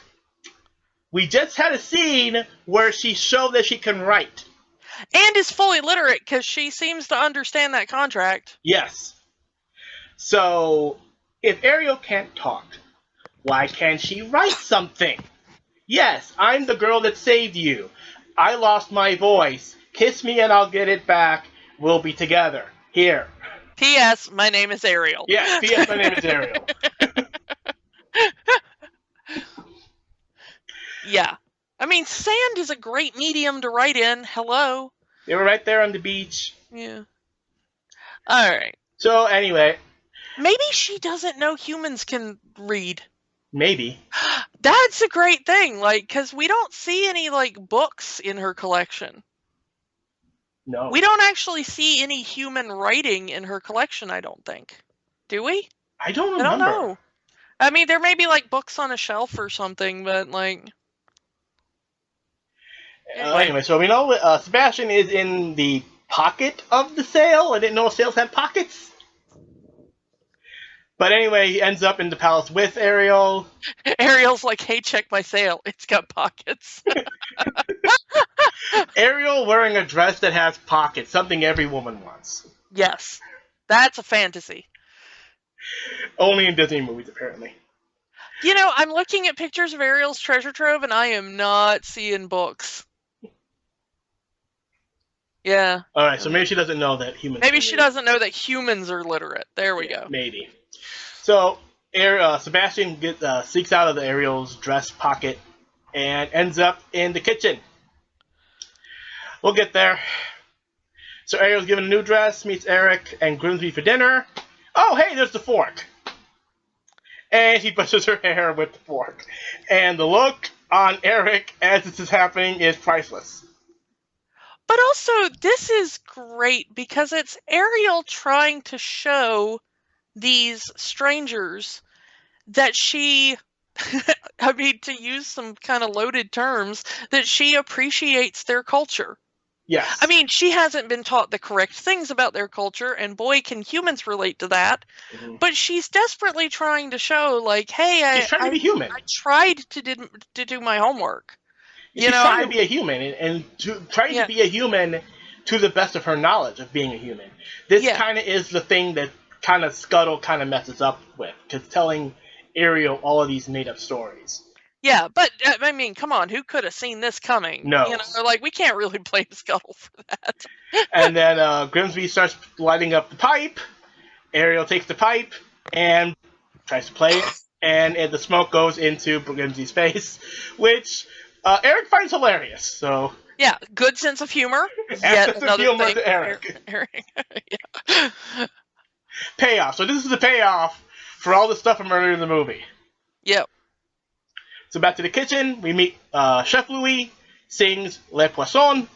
The chef likes cooking seafood. That's the entire point of the song. He likes cooking fish. And this kind of comes back to Under the Sea for Sebastian, because part of that song is fish are on the plate up on the surface world. Yeah. And he's actually seeing this firsthand, and it freaking traumatizes him. And, you know, I think as kids, I'm not entirely sure, because it's all, like, goofy, and you've got Rene Auberjonois singing this, you know, silly song in the background. This is a horror film. I mean, this is some straight up, you know, Texas Chainsaw Massacre kind of level. You know, but like, granted, you walk into Leatherface's house and he's got all these, like, bones and stuff everywhere. Same thing. Yeah, you never see it happen. Granted, it's food being prepared, so you don't think they have to censor that. But kudos for Disney, they don't actually show you the heads of the fish getting chopped off. Yeah, but the thing is I kind of want somebody to, like, reanimate this scene, but do it with human body parts. Well, just to kind of drive home how absolutely terrifying this is. What? Because at this point in the movie, we know that these creatures are sentient. Yes. And Disney once again is doing this with The Mandalorian. Because there's that one scene with the monkey lizard, and its fellow monkey lizard kind of looking over and being like, somebody please save me, I do not want to end up roasted on a spit. And that, like, watching that kind of terrified me. I was, like, really empathetic of, like, oh my god. I never thought I'd feel empathy for a monkey lizard, but so if anyone's listening to this who does those reanimation projects, Le Poisson reanimated with human parts. Let's make it happen. Yeah, make it happen, animation people. It would get you demonetized on YouTube. Okay. That's not COPPA friendly. Not COPPA friendly. Okay. So just like cooking seafood, Sebastian is horrified seeing all of these sea creatures, his sea brothers and sisters, killed to become meals for humans, and led to a very hilarious brawl between Chef Louis and Sebastian as this whole thing is happening. Yes. And it still freaks me out that this is Odo. It really does. I'm sorry, but, like, as a equally huge Star Trek fan, if not more, when I found out that Odo the Shapeshifter had been Chef Louis in The Little Mermaid, my tiny little child brain exploded. That's the last time Disney would work with Star Trek actors. Oh no. But this was definitely the first time in my life that I had kind of come up against, like, oh, this dude in this show was, you know, this other completely different character type. There's that I don't know what the official term is, but there's that phrase of, oh hey, it's that guy. Yeah, it's definitely like a, oh hey, it's that guy kind of in reverse there. So yeah, but bravo to Renee because it's still hilarious and all that kind of stuff. And going back with the way it was performed in the live special with old Uncle Jesse there. Yeah, I was not as much of a fan of that because I thought he kind of riffed on it a little too much. He got also messed up his joke at the end. Yeah. I mean, Queen Latifah messed up the importance of body language line as well in that one, but she covered for it a little better. So it was only because that, all those lyrics are, engraved into my brain that I kind of recognized that she even messed up. But you could tell that Uncle Jesse there kind of messed it up. Okay, so anyway, so Bastard eventually escapes the scenario, and we go back to the dinner table. Grimsby suggests Eric take Ariel on a tour of the kingdom, to which he agrees. Again, this complete stranger who you've never met, who just washed up on shore, that you found, that you've taken into your castle to have to stay for however long because she's got no one else to go to, and you're going to give her the tour. Yeah, I mean it's great. He's great. He's a great guy. Go Prince Eric. So back in the sea, Triton is all, what have I done? It's like, dude, you screwed up. Yeah. So I mean, I think that's all we can say about that little scene. Yeah, it's not too much other than to show him contriton down there. And at least he's saying that he's having people look for Ariel and Sebastian. Yeah. So he's at least worried about them. Yeah. More so Ariel than Sebastian, I would assume. Yeah, but still, it's the dinner scene right before they go out on the town that really drove it home to me. Like, does Eric have any family? Yeah, it's just Eric and dinner. Yeah, it's just Eric and Grimsby having dinner. Yeah. The king is not there. The queen is not there. And also at the wedding, do we see... I mean, there are people at the wedding, but none of them particularly look like the king and queen, mom and dad kind of thing. So maybe they aren't there. Maybe they don't. Maybe they're gone. Yeah. And again, like you said, it was a matchmaking cruise maybe. He went... Yeah. Maybe Grimsby is only the regent until Eric is married. Maybe. And then Eric will assume the throne. Maybe it's not an age-based thing, but hey, we need to make sure that you're married and going to have heirs. I mean, that was a thing that happened among royalty at that point in history. Yeah. So maybe that's why Grimsby wants, like, he's sick of running the kingdom, and he wants to go retire somewhere, so Eric needs to... He looks pretty old, so it's like, I've been running this kingdom since you were 5, I'm done. Yeah. Oh. I want to retire. Next day, Eric takes Ariel on tour. It's a fun little montage. Eric shows her around the kingdom, around the marketplace. As we talked about... Dance. She finally gets to dance. Yes. Teaches her how to dance. It's great. Which is, again, a nice reference to the original story of Ariel dancing. Only, unlike the original story, she doesn't have freaking knives in her feet. Yeah, I mean, that, too. But as you said earlier, the marketplace are familiar with Eric being there. They're not shocked that the prince is among the people. So he's done this before. He is of the people. He is there. And he's it's something he regularly does. I have a note here that they're riding on the horse in the carriage, and then Eric hands Ariel the reins, and that face she makes when she's driving the horses, it's like, oh Lord. Yeah, that's but he rolls with it, which I'm liking. Like she's making these horses go super fast. They're going over a gorge, and it's like they lose all the stuff that they just bought at the marketplace. But you know what? Maybe this shows that Eric and Ariel are a better match than we think. Yeah. Because they both seem to be adrenaline junkies after, like Ariel at the beginning with the shark, and then she goes careening over a gorge, and Eric's just like, yeah, I dig it. Roller coaster. Fun. Eric's in the Crazy Chicks, apparently. Yeah, I mean, great. Go them. So we get to the rowboat. We get into that part of the movie. Rowboat. And when you get to the song, where the Sebastian, Scuttle, you Another know one that of they're running out of time. What? What was that? I think go ahead. So they're running out of time. They got to do something. So they're going to try to. So they get the song, "Kiss the Girl." Another one of Sebastian's amazingly named. Yes. This song has not aged well.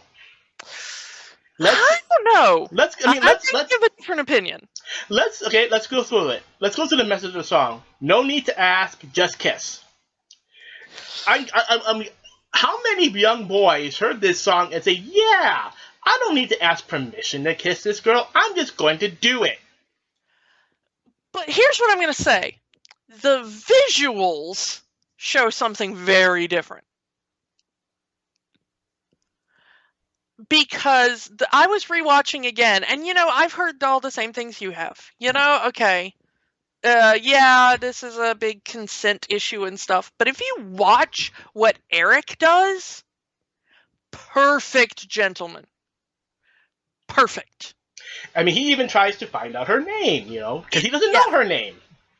But it is Ariel that leans in for the kiss first. Yes. It is after Ariel begins to show very unambiguous, like holding his hand and leaning into him and all these nonverbal cues, which also can be consent, thank you, that he sort of comes in to match her kiss after she starts moving into him.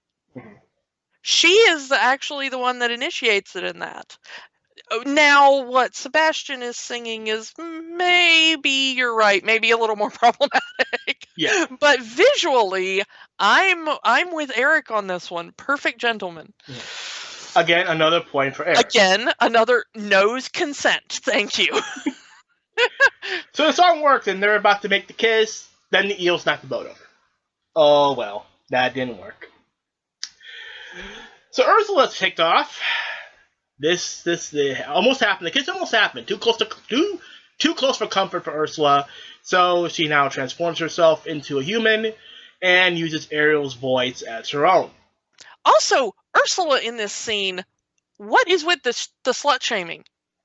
Because the first thing you hear when it goes back down is Ursula, like that little tramp, and I'm like, what did she do? Like, she needs him to kiss her. That's the thing. That's the thing. She needs him to kiss her to be human forever. So she kind of had to. Yeah. It's not even a slut shame thing. It's not even a slut thing. It's not her being a slut. It's like, I need him to kiss me. He's cute. I like him. He's a good guy. I'm going to kiss him. Yeah, we can figure out the relationship later, but you need to kiss me, dude. It is part of the contract. Like, as soon as you kiss me, I'll get my voice back. We're all good. Then we can talk about this. Yeah. But yeah, Ursula immediately with, like, that little tramp. Like, no. You told her that she needs to kiss the guy. Yeah. You set the rules, lady, okay? All right. But basically it comes, I think it's just her just being, her plan is about to fail. And she has to do something. Yeah. But she immediately goes with gendered slut shaming as to not like that crafty little, thing or like, oh, she's going to ruin my play. No, tramp. Tramp is where we end up in Ursula's mind. Okay. So, back on land, back at the castle, Eric is considering giving up, finding the mysterious girl who saved him, not knowing it's Ariel. But also this scene starts with Eric playing from memory a tune he heard sort of halfway in a coma. Oh yeah, he's not playing Part of Your World. That is some talent. He's got an ear for music. Yes, very good. Like, maybe you're right. All Eric wants is a band. Yeah, he just wants to set up a nice little folk duo.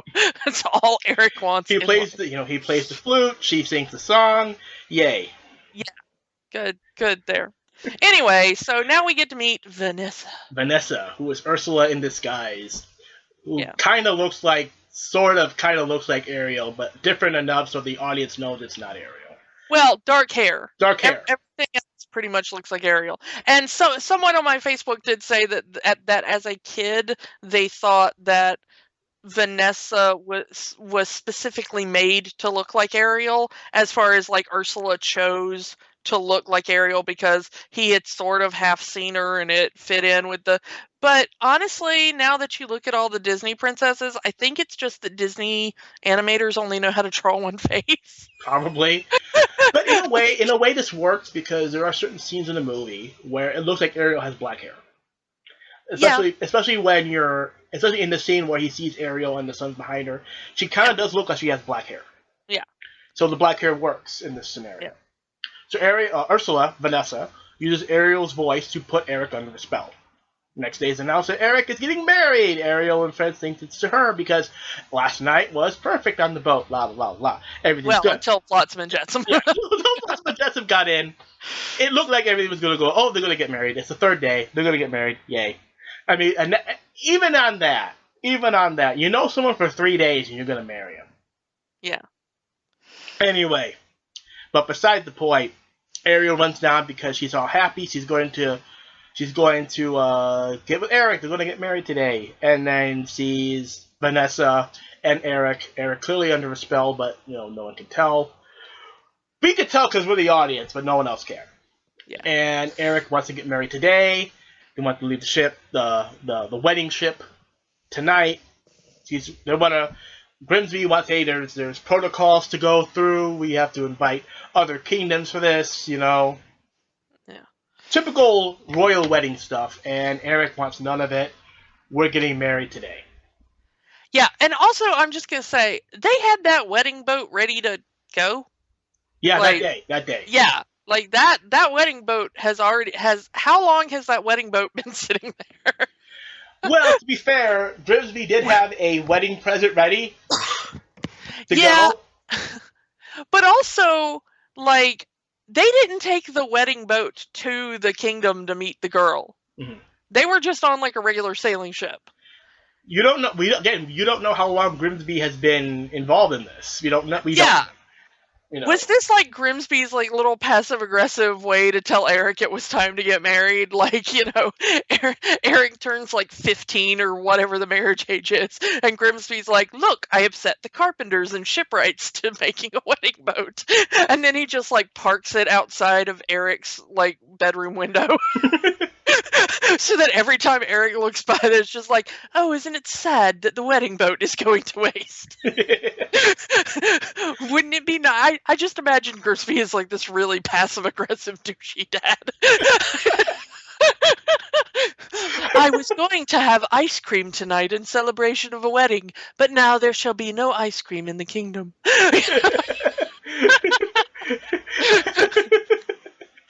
That should be in the remake. Why not? Yeah, put it in the remake. So Scuttle's flying around, hears what he believes is to be Ariel. Turns out it's Vanessa. Again, credit to Jodie Benson for essentially singing evil Ariel. Yeah, that is such a great scene. And especially the way she emphasizes the word mermaid. Yeah, mermaid. Yeah, it's like she's got a real growl to her voice in that you don't really expect from like a classically trained Broadway star, And yeah, so it's essentially Jodie Benson playing Ursula, playing Ariel. Yeah. And that is beautiful. That kind of layering. I mean, even for that short of a scene, go her. So, and Ursula's spell must not be very good because she looks in the mirror and there's Ursula. Yeah. She's like a vampire. It works as long as you don't have a mirror near her. So Scuttle sees the reflection. He darts off to tell Ariel himself on the head Scuttle, comic relief. And like you said before, Scuttle knows he's often wrong, but when it's important, he's right. Yeah, which makes me wonder, like, is he wrong or is he just telling stories? Possible. Which is, it's like, and you gotta know there was a scene where Sebastian was like, she tried to comb her hair with the fork. Like, the prince did not like that, Scuttle, So Scuttle tells Ariel about Ursula's plan, and they are off. And like you said before, Flounder is pulling Ariel on a barrel. Yeah, Flounder's a gym bro. Like, Flounder is able to catch up with that boat, which Credit even to alone is a little fish. Yeah, credit to Ariel. She instantly jumps in the water and then completely forgets how to swim because she doesn't have fin anymore. Yeah, legs now. Yeah, and Sebastian is off to get King Triton, which doesn't actually work in the end, and Scuttle grabs up all of the sea animals to distract and stall the wedding. Credit to Scuttle on that. Yeah, I mean, and here's the thing. I gotta say, Scuttle comes down with the birds, and Max is the only kind of animal that we can't really say is sentient, because we never really see him portray sentience or communicate with any of He's the a other... dog, that's all we know. Yeah, but the birds show up and they're like, dive bomb! And Max is immediately like, yeah, let's mess this up. Dogs know. I mean, the dog was growling at her, so... Throw down. Max may not know what's going on, but he knows that Vanessa is not a good person. Yeah. That's true, but still, it's just like, Max is immediately like, I am down to mess this up. I am down to burn down society. So let's go with an edit. I think you know what I'm talking about here. Yeah. The clergyman. Yeah. So let's talk about that just for briefly. The original animation made the clergyman look like he had a little bit of fun happening there. He seemed really into that wedding. They've since digitally edited that out, making him appear normal. Some people have liked that. Some people dislike that because, they want things to be exactly the way they are, no edits. But this has been the way this film has been for at least 10 years, at least, if not more. Yeah. They haven't changed that. At least the first DVD release, at least. Yeah. Which was about 10 years ago. Yeah, the Little Mermaid got dinged more than any of the others at the time for phallic imagery. As you said before, the castle, and then again with the little, priest or whatever. Mm-hmm. Yeah. And honestly, I think the castle maybe was probably sneaky, but I think the clergyman was probably an honest mistake. Yeah. At least this is in a situation like The Rescuers, Yeah. There is apparently one of the things that Disney animators do to blow off steam is to draw very adult pictures of whatever they're working on at the time. I've heard of this. And apparently Disney does have a vault where all of this adult material is stored so that it doesn't circulate. Yeah, if you work for Disney and you draw a Disney character, it is automatically owned by Disney, so it cannot go into the world. So if you are a Disney animator and you draw a naughty picture featuring a Disney character, Disney owns that. Yeah, and apparently they keep it in a vault somewhere so that it cannot get out among the public. It just gets out, people just make their own. Because apparently they are, of course, because you're dealing with the actual, professional animators here, apparently they are some very on-model, anatomically correct. That would never see the light of day. Probably not. So, the animals arrive, disrupt things. Ariel arrives. Again, how fast Flounder was able to get Ariel there. Yeah, I'm telling you. Flounder did not skip Fin Day, okay? Flounder is there at the gym every morning at dawn. Not a guppy. Not a guppy, Ariel. So Scuttle grabs the shell off Ursula, snaps the strap. The shell flies, it breaks. Ariel gets her voice back, and Eric and Ariel finally talk to each other. And for once, Ursula is proven right. Because Ariel really needed to skip the small talk and just, kiss him. Be like, I'm going to kiss you now. And then just kiss him. But they spend so long talking that, unfortunately... The sun sets on the third day. And Ariel gets second. And I love Ursula in Vanessa's body, as Vanessa, talking with the Ursula voice, trying to tell Eric to stop. And she knows that, okay...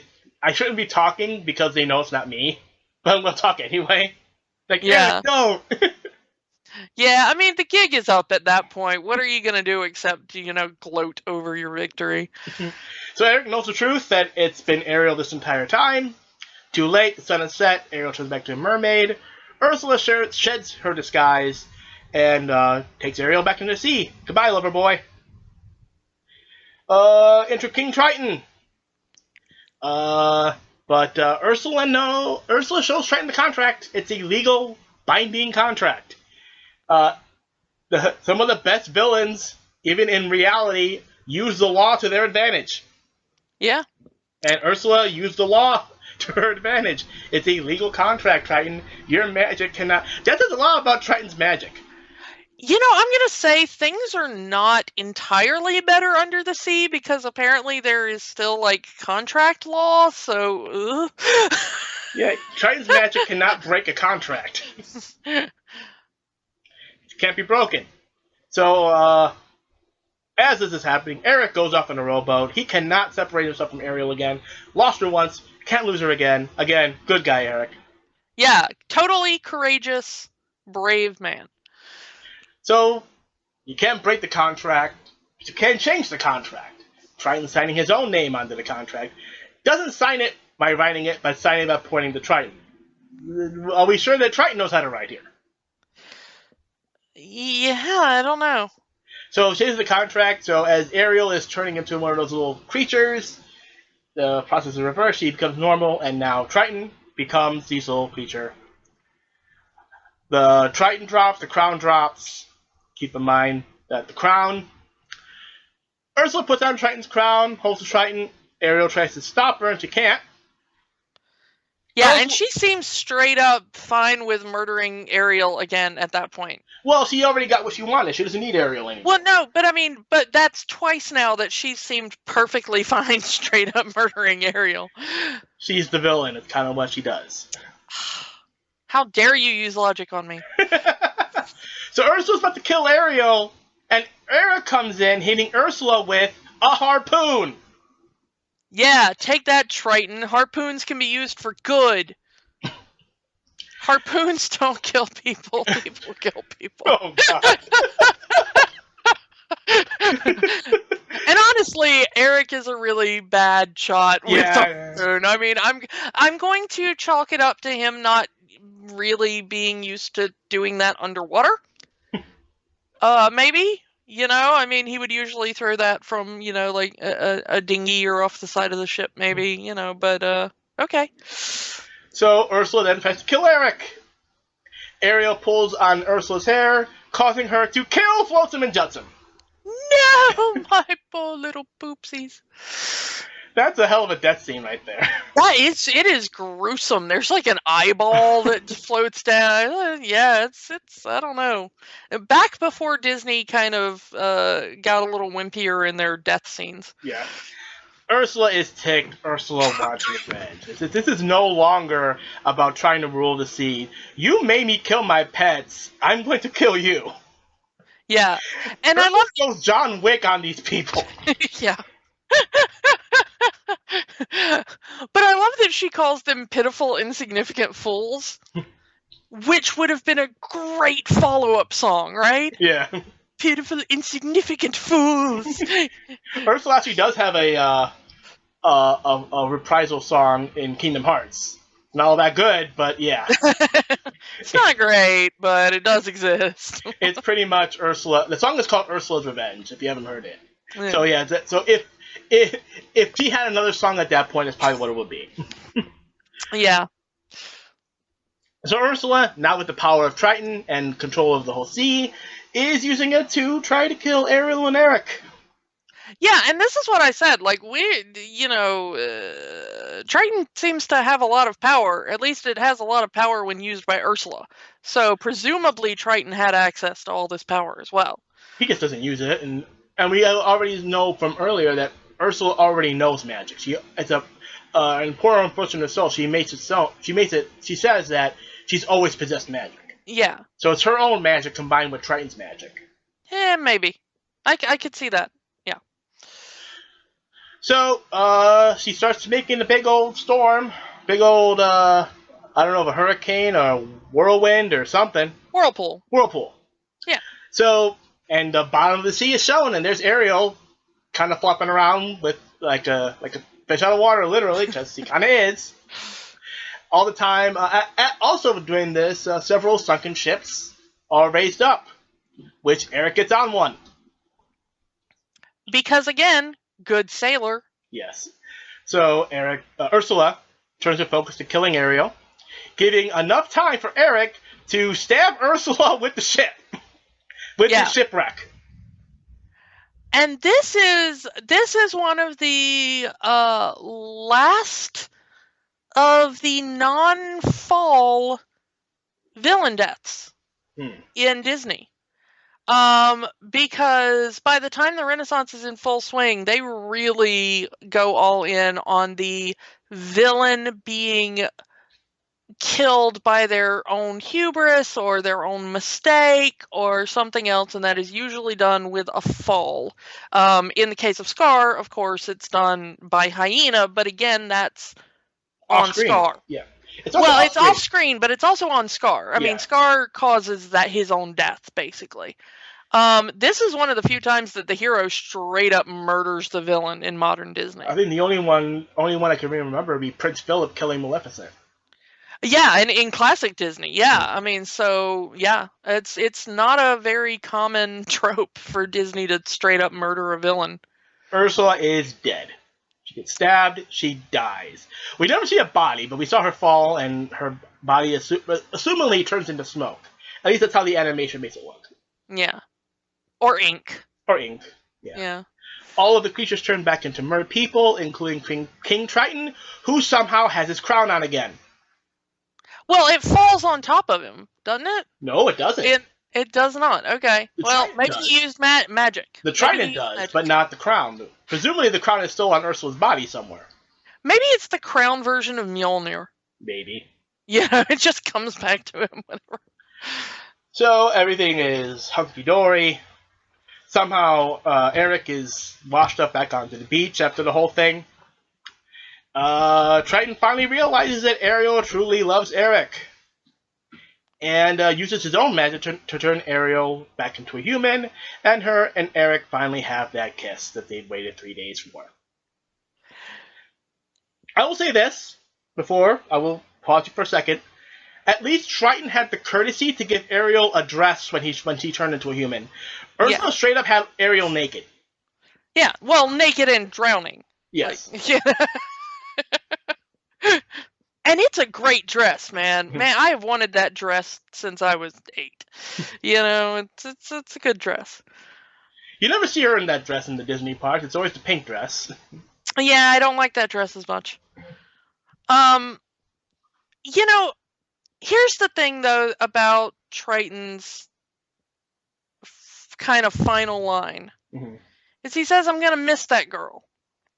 And then he turns her into it. But, dude, you can change your daughter's species. You can't give Eric, underwater breathing ability or something? Like, hidden gills or something and let him come visit you for Mermaid Thanksgiving or whatever? Going full on Shape of Water here, right?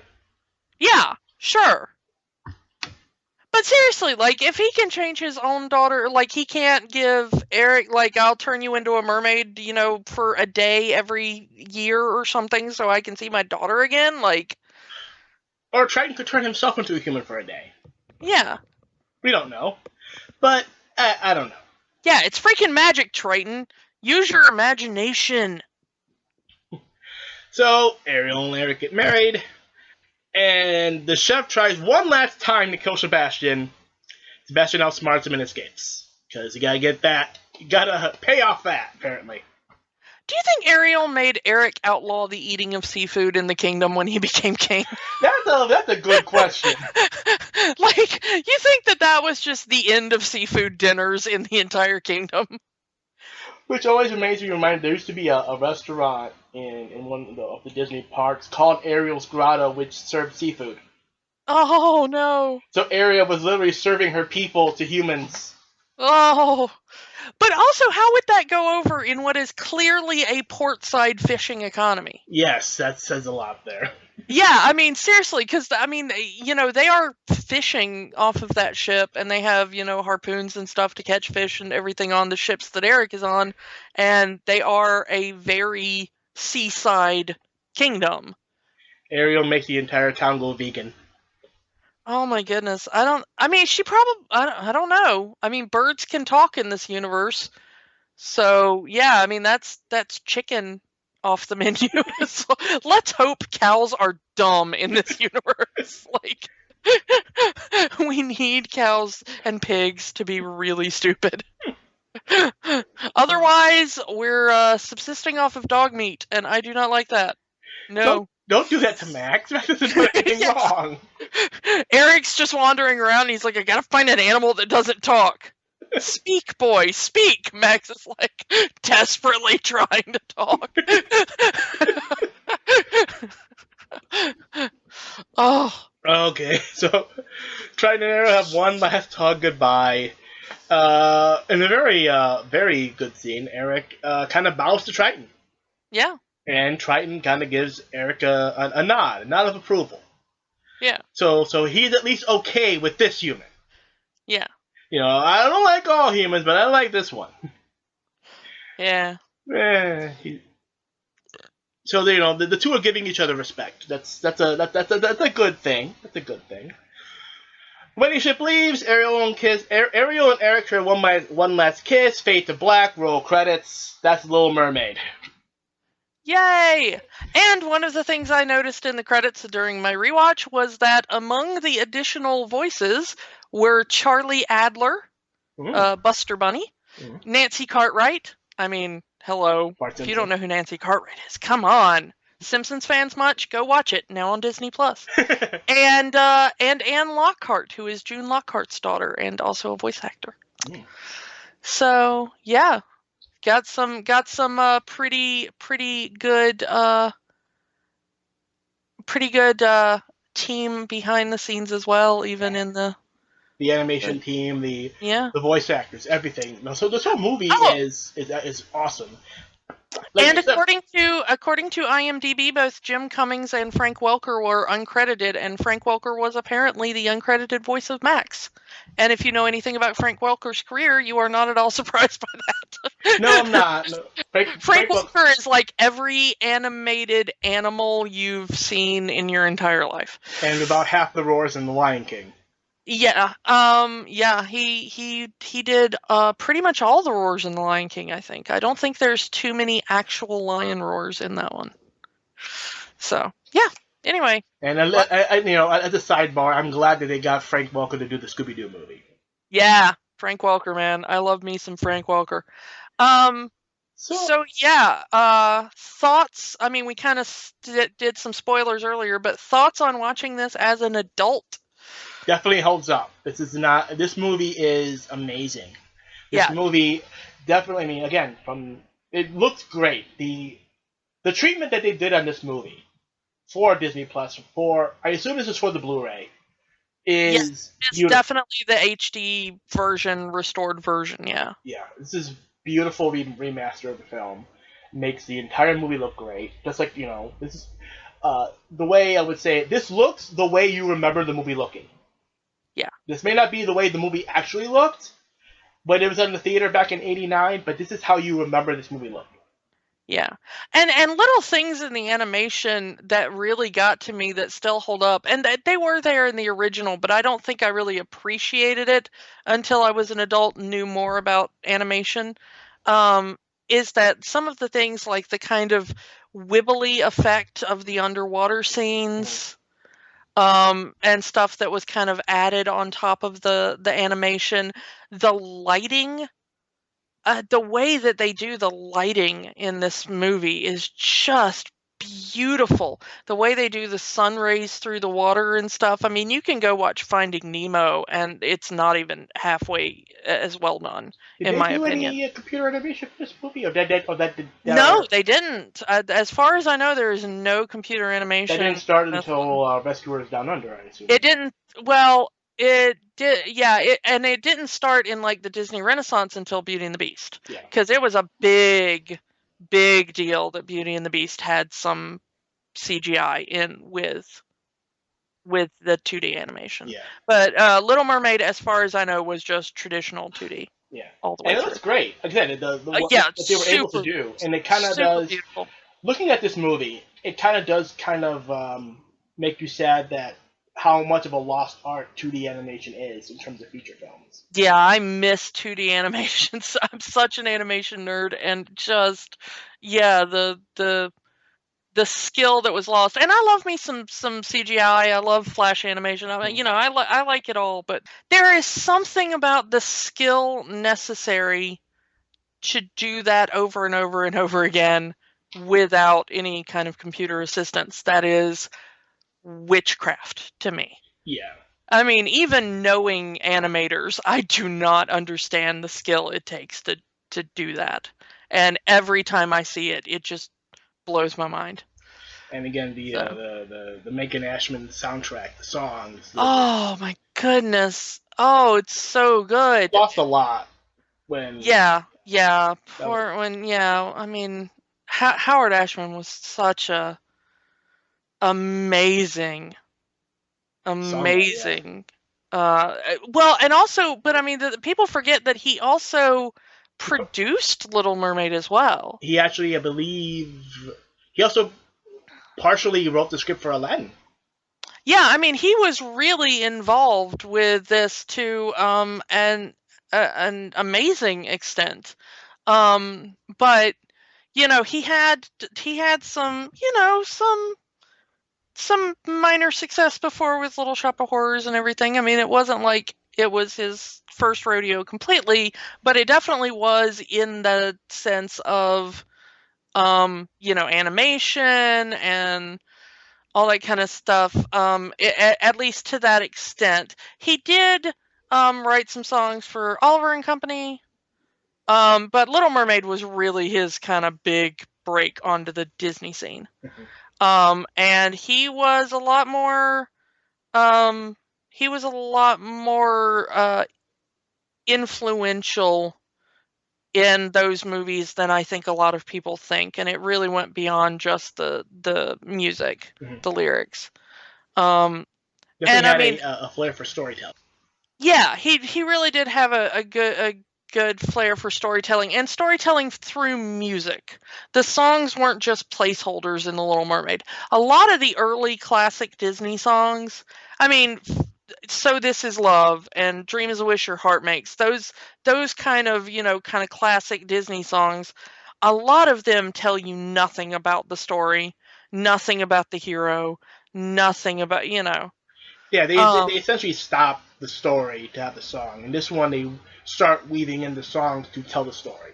Yeah, I mean, this one you could not tell the story as effectively if you were removing those song numbers.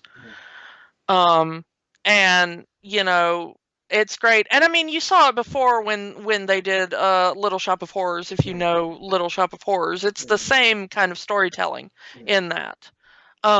So it's once again, it was not a new thing for him, but it was kind of a new thing for him and Disney. Yeah. And of course, Alan Menken is still doing work with Disney, as you know, songwriter and But yeah, he still works with Disney. What was the most recent thing he did? I'm trying to remember. oh goodness, I want to say Mary Poppins, but I'm not sure. uh, he did Tangled, Yeah. definitely. I'm not sure if no, he didn't do Mary Poppins. That was a different team. Mm. Um, so yeah, I watched a thing about the music for that one, and so that was a bit of a different team. But he also does some of the Disney Broadway adaptations that he's worked on, and he did the Broadway adaptation of Sister Act Mm. as well. So you know, he's got himself a good career going there. Um, Howard Ashman, of course, as some of you may not know, died of AIDS in 1991. Um, Right before so Aladdin came out. just a couple of years after he really hit the big time. And he is memorialized in the AIDS quilt, I believe, probably more than once. And it was for people of our age. Ashman was one of the early AIDS deaths that we really knew about, as Okay, far as famous. yeah, not to break it up, but Alan Menken did actually write Penelope's Princess song for Ralph Fix the Internet. Oh, well, that's good. That's good. Yeah. So if you couldn't have someone write a Princess song, you Yeah. get the right guy. Yeah, that's a good choice for it. But yeah, so there we go. Again, a true classic in late in Little Mermaid. Definitely holds up. It's definitely a classic. If Yeah. 30 years later, if you still haven't seen it or haven't seen it since it came out 30 years ago, Disney Plus is there. 7-day free trial. Go watch it. Yeah. And it's just so good, and it was such a good nostalgia trip, going back and kind of feeling like a little kid again watching it for the first time. Especially with the you doing your motion with the yeah, which I probably did at my computer watching it on Disney Plus as well. Just my dog was nice enough not to call me out on it. So I think that's an episode. Yeah, I think we've gotten our first episode here of this rewatching the magic. Yeah. So now all the thing is, what are we gonna do for episode 2? Ooh. So that's a question. So we could keep going in chronology in here. That will be the next one would be The Rescuers Down Under. If we keep going with the Renaissance movies, that will be Beauty and the Beast. I think we can keep going with Beauty and the Beast. I think because the way we talked about Little Mermaid. Do we want to tease next time on rewatching the magic? I think we can tease. I think I think Beauty and the Beast would make a good episode too. What do you think? Because I think it would be a great episode. We could talk about a lot, especially with the Emma Watson remake. Oh. Yeah. You told me you have things to say about that. I have many things to say. And also, Beauty and the Beast was the first Disney movie I ever saw in a theater, so maybe we get that story next time. I think wasn't it also the first one to turn into a Broadway musical? It may have. I do not remember. I would have to go there. If you want to continue today's conversation, you can join us at our Facebook page, facebook.com/rewatchingthemagic, on Twitter @rewatchthemagic, or at our website, rewatchingthemagic.podbean.com. Thank you for listening to the first episode of Rewatching the Magic.